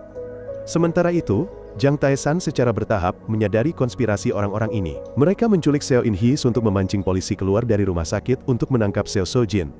Jang Tae-san segera membalikan mobil ke arah yang berlawanan. Saat ini, Im Seong-wo, untuk menghindari pengawasan Tuan Suk mengambil mobil pengantar barang dan mengemudi pergi. Di rumah sakit, Seo Sojin tiba-tiba teringat pesan ayahnya bahwa dia hanya bisa tinggal bersama ibunya dan tidak bisa pergi dengan orang asing. Oleh karena itu, Seo Sojin dengan cepat menjatuhkan sandalnya dan meminta Tuan Moon Il Seok untuk mengambilnya. Mengambil kesempatan ketika dia pergi untuk mengambil sandal, Seo Sojin berlari ke lift ke lantai atas. Dia mencoba membangunkan dokter tetapi tidak berhasil. Melihat ada sesuatu yang salah, Seo Sojin melarikan diri lagi, tetapi melihat bahwa dia dikejar ke tempat Seo Sojin bersembunyi. Dia juga khawatir Seo Sojin akan mudah sakit karena dia telah meninggalkan ruangan steril terlalu lama. Tapi Seo Sojin sangat pintar. Dia terus-menerus mengubah tempat persembunyiannya untuk menghindari penangkapan.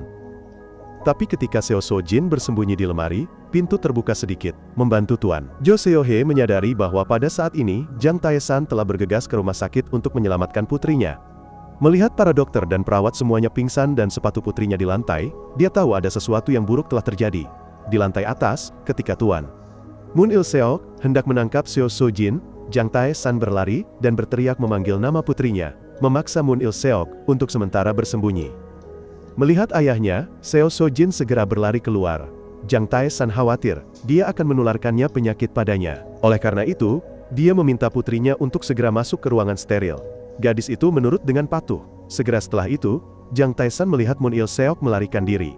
Park Jae-kyung juga berlari. Jang Tae-san dengan cepat menyerahkan putrinya kepada Park Jae-kyung, dan dengan marah mengejar bajingan itu. Tanpa pembunuh Kim di sampingnya untuk melindungi, Moon Il Seok hanyalah seorang pria tua. Oleh karena itu, ketika Jang Tae-san mengejarnya, dia harus melarikan diri. Ketika Moon Il Seok berlari ke atap dan tidak ada jalan keluar, Moon Il Seok harus berbalik dan bertarung dengan Jang Tae-san. Dia lemah. Oleh karena itu, Jang Tae-san memukulnya beberapa kali dan mendorongnya ke tepi pagar. Namun, Jang Tae-san tidak membunuhnya, karena melakukannya akan terlalu mudah baginya. Jang Tae-san ingin dia dipenjara, kehilangan kebebasannya seperti yang dia lakukan pada orang lain. Moon Il Seok, yang baru saja lolos dari kematian, mengejek Jang Tae-san bahwa dia lemah dan tidak berani membunuh orang. Hari ini, Jang Tae-san telah membebaskannya. Itu akan menjadi keputusan paling bodoh dalam hidup Jang Tae-san. Di adegan lain, Im Seung-woo telah menemukan studio foto tempat Seo In-hye dikurung. Hanya ada 2 anak buah yang berjaga di luar pintu. Dia dengan mudah menangani mereka. Seorang penjahat ingin menggunakan pisau, tetapi mereka melihat tidak mungkin melawan senjata, jadi mereka melarikan diri. Im Seung-woo berhasil masuk dan menyelamatkan Seo In-hye, yang gemetar. Seo In-hye, Park Jae-kyung menelepon Jang Tae-san untuk memberitahunya bahwa Seo In-hye aman. Dia juga mengatur agar Jang Tae-san masuk ke ruangan steril untuk berbicara dengan putrinya. Senyum gadis itu tetap manis, polos, dan murni seperti dulu. Seo Sojin sangat senang bertemu kembali dengan ayah kandungnya. Setelah itu, mereka meluangkan waktu untuk menceritakan kisah-kisah lucu satu sama lain. Sebelum pergi, Jang Tae-san menangis. Dia memiliki seorang putri, tetapi harus diam-diam bertemu dengannya seperti ini. Di lobi rumah sakit, Im Seung-woo membawa Seo In-hye menemui putrinya. Melihat Seo In-hye aman, Jang Tae-san lega. Seo Sojin dengan antusias menceritakan kepada ibunya bahwa berkat ayahnya, si jahat tidak berhasil menangkapnya. Setelah bertemu putrinya, Seo In-hye merasa lega saat bertemu Jang Tae-san. Dia telah memaafkannya karena meninggalkannya dan ibunya selama 8 tahun terakhir. Setelah itu, Seo In-hye membuat janji untuk bertemu Jang Tae-san lagi dalam 3 hari untuk mendonorkan sumsum tulang untuk putrinya. Saat itu, dia setuju untuk membiarkan ayah dan anak itu bertemu. Jang Tae-san berjanji akan datang tepat waktu pada hari itu. Setelah itu, Jang Tae-san memperdengarkan kepada Park Jae-kyung rekaman yang dia pasang di pegadaian yang merekam percakapan antara mantan anak buahnya. Tapi ini saja tidak cukup untuk menangkap orang tua itu. Jang Tae-san terus menyelinap masuk ke rumah Jo Seo-hye. Setiap 5 menit, tepat pukul 12, dia akan mematikan semua lampu agar Jang Tae-san bisa menyelinap masuk melalui pintu belakang. Di belakang ada taman yang luas. Dia menikmati kehidupan yang bahagia, dan tidak tinggal di rumah kontrakan yang kumuh seperti yang dirumorkan. Di rumah Tuan Moon Il Seok. Seperti yang dikatakan Nona Han, rumahnya memiliki terowongan rahasia. Moon Il Seok turun ke ruang bawah tanah, untuk membuka brankas dan mengambil sejumlah uang. Dia berencana untuk mengirim pembunuh untuk Jiang Taishan sekali lagi. Di sisi lain, Jiang Taishan menunjukkan kepada Tuan Han informasi latar belakang yang ditemukan polisi tentang pembunuh Kim. Pembunuh Kim lahir pada tahun 1985. Dia adalah anggota Legiun Asing Prancis, jadi dia memiliki kewarganegaraan Prancis.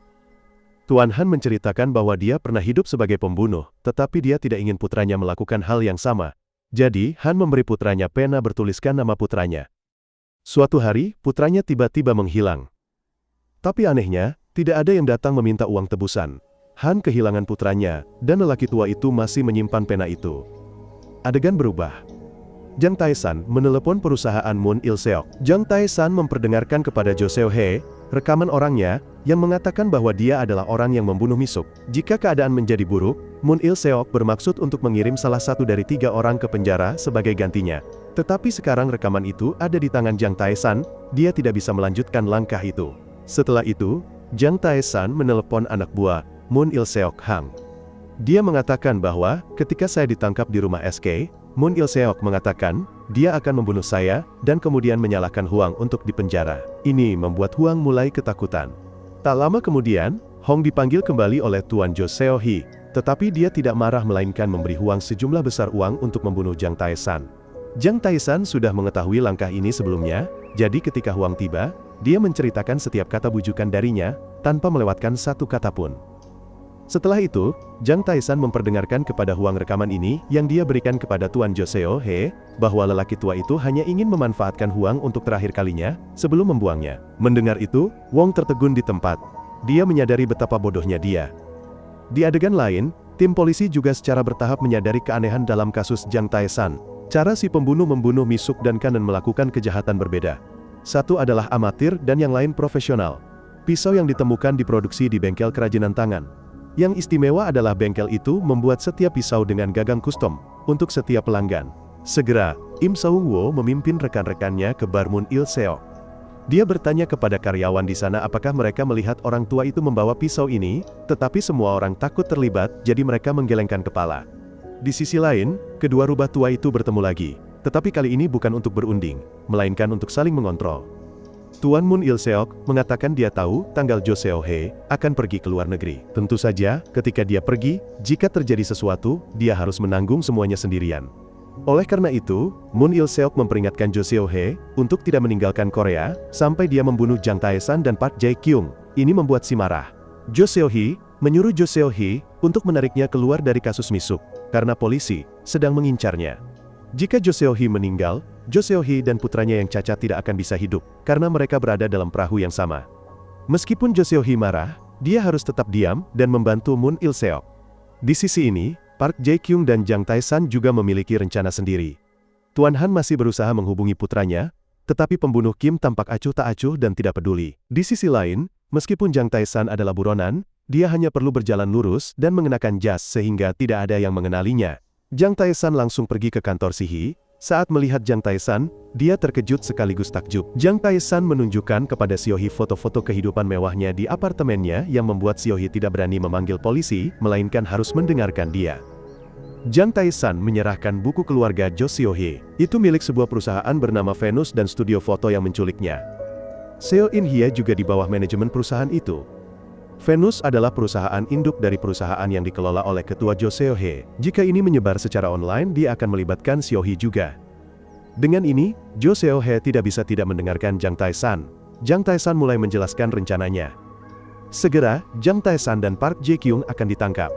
Jadi, untuk saat ini, selama Jo Seo-hye duduk diam dan tidak campur tangan, Jiang Taishan akan menghancurkan semua dokumen ini. Dan jika Jo Seo-hye melakukan yang sebaliknya, dia akan mempostingnya secara online demi putrinya untuk menghadapi Jo Seo-hye secara langsung. Pada saat itu, dia mungkin tidak akan ditangkap, tetapi itu tetap akan mempengaruhi pencalonannya sebagai wali kota. Jadi, dia bergabung untuk membantu Jiang Taishan. Adegan ini diambil oleh Park Jae-kyung di gedung seberang, karena rencana itu berhasil. Tan keluar menemui Park Jae-kyung. Jiang Taishan tahu bahwa Jo Seo-hye yang licik tidak akan mudah bekerja sama dengan musuh. Benar saja, dia membawa bukti yang diberikan Jiang Taishan kepada Jo Seo-hye. Melihat itu, dia mengatakan bahwa dia tidak akan mudah ditangkap. Jo Seo-hye bermaksud menyalahkan Huang. Ini juga yang diinginkan Jiang Taishan. Dia tahu bahwa Wong adalah orang yang setia, dan tidak akan mudah mengkhianati. Tetapi jika Hong tahu bahwa Moon Il-seok telah mengkhianatinya, dia akan membenci dan mengungkapkan segalanya kepada rumah Tuan Moon Il-seok.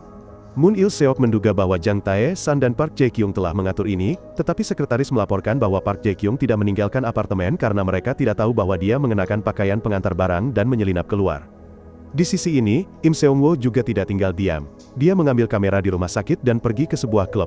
Im Seung-woo dengan cepat menemukan gadis yang membagikan obat tidur itu, duduk di depan meja interogasi. Gadis itu dengan gemetar mengatakan bahwa Huang memintanya untuk mengantarkan minuman, tetapi dia benar-benar tidak tahu bahwa ada obat tidur di dalamnya. Setelah mendapatkan kesaksian, rekan-rekannya juga berlari masuk melaporkan bahwa pisau yang mereka temukan dari Huang persis sama dengan pisau yang digunakan dalam kasus itu. Hang sekarang sedang dibujuk oleh Moon Il-seok untuk menyalahkan anak buahnya, karena polisi telah menemukan pisau dengan gagang kustom. Jo Seo-hye menyuruh Hang memberikan pisaunya kepada anak buahnya, lalu menyalahkan sepenuhnya pada mereka. Huang dengan cepat dibujuk olehnya. Jadi, Hong segera memanggil anak buahnya untuk bertemu, tetapi ketika dia berkendara pergi, dia menemukan Jang Tae-san duduk di dalam. Jang Tae-san memberitahunya bahwa Tuan Jo Seo-hye juga telah menggunakan kata itu untuk membujuk anak buahnya. Tujuan Jo Seo-hye adalah membuat mereka berdua saling bertarung. Jang Tae-san juga memberitahunya bahwa gadis di bar telah mengungkapkan namanya, yang secara resmi membuat Hang runtuh. Jang Tae-san hanya menunggu itu untuk menariknya ke sisinya.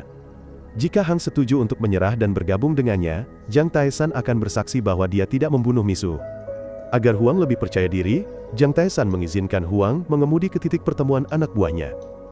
Jang Tae-san ingin menunjukkan kepada Huang adegan di mana anak buahnya mendengarkan Moon Il-seok dan dia memanggil polisi untuk menangkap Wong. Wong sekarang ketakutan untuk menyelamatkan dirinya. Dia mengambil kemeja berdarah Jo Seo-hye dan mengirimkannya ke kantor polisi. Pada saat yang sama, Wong memberitahu Im Seung-woo bahwa dia hanya mengirim bukti dan tidak bersaksi karena takut balas dendam dari Tuan Jo Seo-hye. Jang Tae-san sangat senang mendengarnya.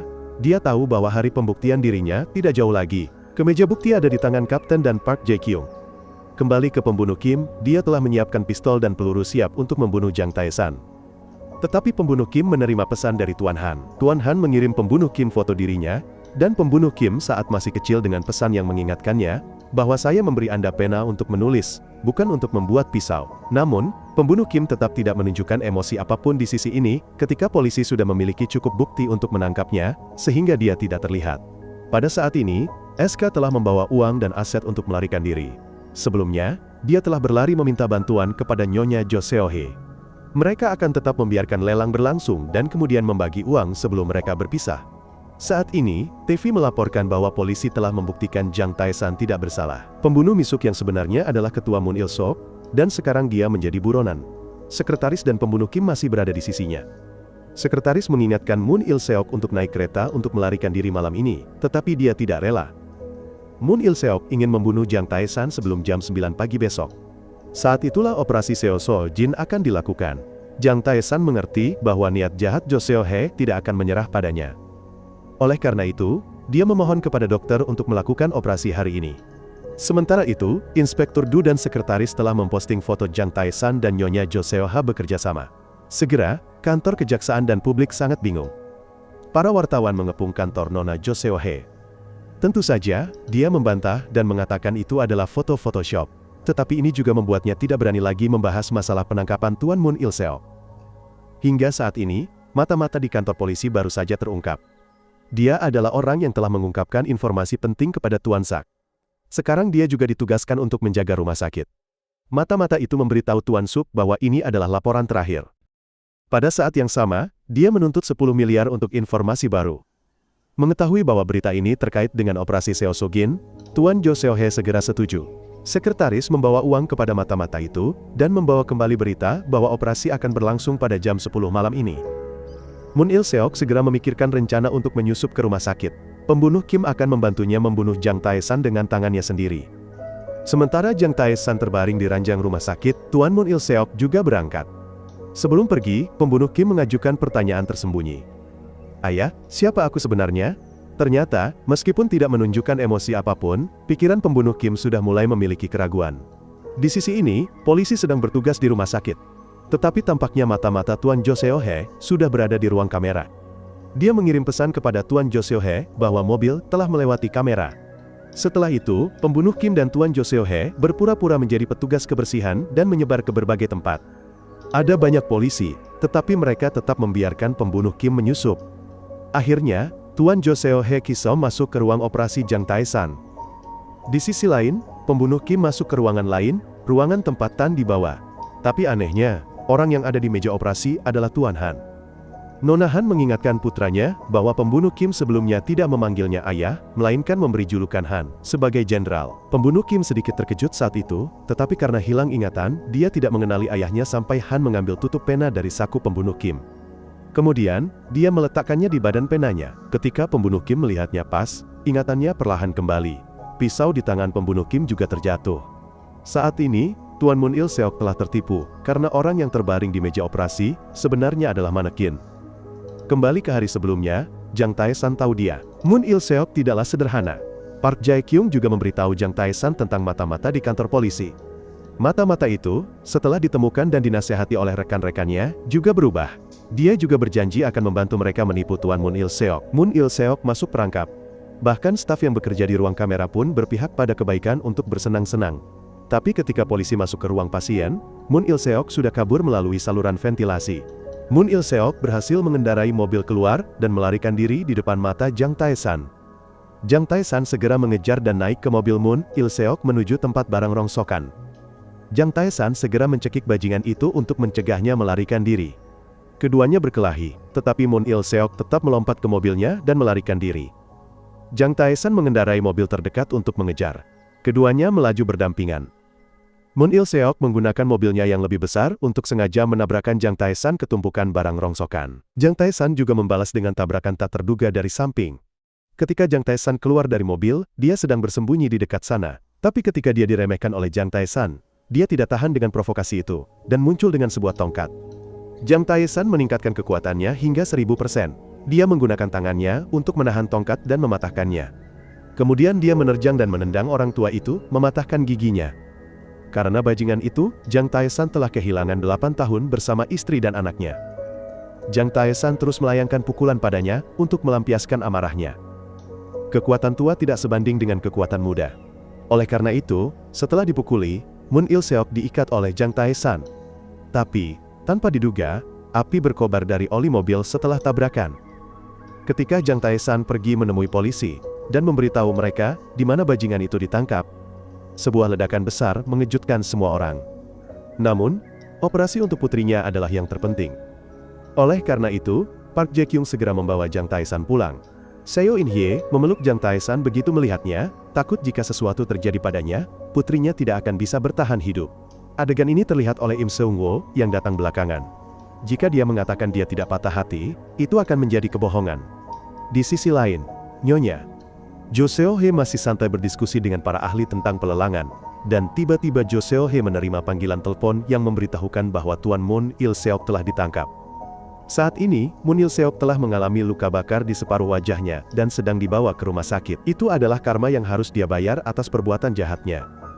Jang Tae-san sekarang dengan nyaman dibius untuk operasi transplantasi sumsum tulang.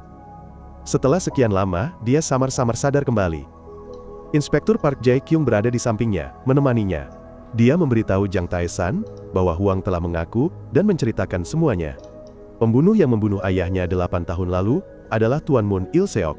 Jadi catatan kriminal Jang Tae-san telah dihapus. Jang Tae-san tidak perlu merasa malu saat mengunjungi putrinya. Akhirnya, Seo So-jin telah menjalani transplantasi sumsum tulang. Pada saat yang sama, pelelangan sedang berlangsung. Serangkaian barang antik palsu dinilai setinggi langit oleh semua orang. Jo Seo-hye yang serakah sangat bahagia. Dia dan sekretaris Tuan Moon Il-seok berpikir bahwa mereka akan mendapatkan semua uangnya. Tapi begitu pelelangan berakhir, dan uang sudah di tangan mereka diborgol. Keduanya ditangkap bersamaan. Jo Seo-hye tidak menerima penghinaan itu. Dia bermaksud meminum obat untuk mengakhiri penghinaan ini. Tapi Park Jae-kyung menunjukkan kepadanya video putranya. Anak laki-laki itu cacat tetapi sangat mencintai ibunya. Park Jae-kyung mengambil kesempatan untuk merebut pil racun, sementara Jo Seo-hye menangis putus asa dan menyesal. Sidang pengadilan berlangsung lagi. Pelaku sebenarnya telah terungkap. Orang yang tidak bersalah telah dibebaskan oleh hukum. Oleh karena itu selama 8 tahun, keluhan dan ketidakadilan telah teratasi. Orang yang tidak bersalah telah menuntut keadilan bagi diri mereka sendiri. Seo Sojin, penerima sumsum tulang Jang Taesan, telah diberikan kehidupan baru. Jang Taesan menepati janjinya untuk mengembalikan boneka beruang kepada putrinya ketika dia pulih. Untuk pertama kalinya menyentuh putrinya, Jang Taesan merasakan misi mulia kebapakannya. Park Jae-kyung, yang menuntut keadilan untuk ayahnya, juga merasa lega. Akhirnya, dia bisa merobek papan investigasi yang telah mengikutinya selama bertahun-tahun. Jo Seo-hye, di sisi lain, wajahnya terbakar dan matanya buta. Jo Seo-hye juga dipenjara di penjara yang gelap. Adapun pembunuh Kim, setelah menemukan ayah kandungnya, dia juga dipenjara untuk menjalani hukumannya. Tapi pembunuh Kim menerima hukuman itu, karena hanya dengan begitu, dia akan memiliki kesempatan untuk memulai hidup baru. Pada hari Seo Sojin keluar dari rumah sakit, Im Seung-woo membawakan hadiah untuk gadis kecil itu. Im Seung-woo memegang tangan Seo Sojin untuk menemui ayah kandungnya karena dia sangat mencintai Seo In-hye. Im Seung-woo ingin mereka bahagia. Setelah itu, ketiga orang Seo Sojin menghabiskan waktu bersama. Mereka dipenuhi kegembiraan dan tawa keluarga yang utuh. Di malam hari, Seo Sojin akhirnya dapat tidur bersama ayah dan ibunya, menunggu dia tertidur pulas. Seo In-hye dan Jang Taesan memiliki kesempatan untuk berbicara bersama. Dulu, mereka saling mencintai, tapi sekarang berbeda. Jang Taesan tidak ingin menjadi penghalang dalam kehidupan baru Seo In-hye. Jang Taesan tahu Im Seung-woo adalah orang yang sangat baik. Dia juga memiliki posisi dan pekerjaan yang cukup untuk memberikan kehidupan yang sejahtera bagi ibu dan anak itu. Seo Sojin di dalam mendengar semuanya, tetapi dia hanya menangis dalam diam. Dia juga memahami penderitaan ayahnya. Tapi Seo In-hye menemui Im Seung-woo untuk mengungkapkan bahwa dia tidak bisa bersamanya karena Im Seung-woo seperti penyelamat bagi Seo In-hye daripada sebuah cinta. Polisi Im Seung-woo memahaminya, jadi dia tidak menyalahkannya. Im Seung-woo dengan tulus mendoakan kebahagiaan Seo In-hye. Seo In-hye juga memahami bahwa dia perlu memberi waktu kepada Jang Taesan untuk memulihkan semangatnya, dan dia perlu menemukan kembali nilai sejatinya. Oleh karena itu, tidak peduli berapa lama Jang Taesan pergi, dia dan Seo Sojin akan menunggunya. Film ini berakhir di sini. Terima kasih telah menonton. Sampai jumpa lagi.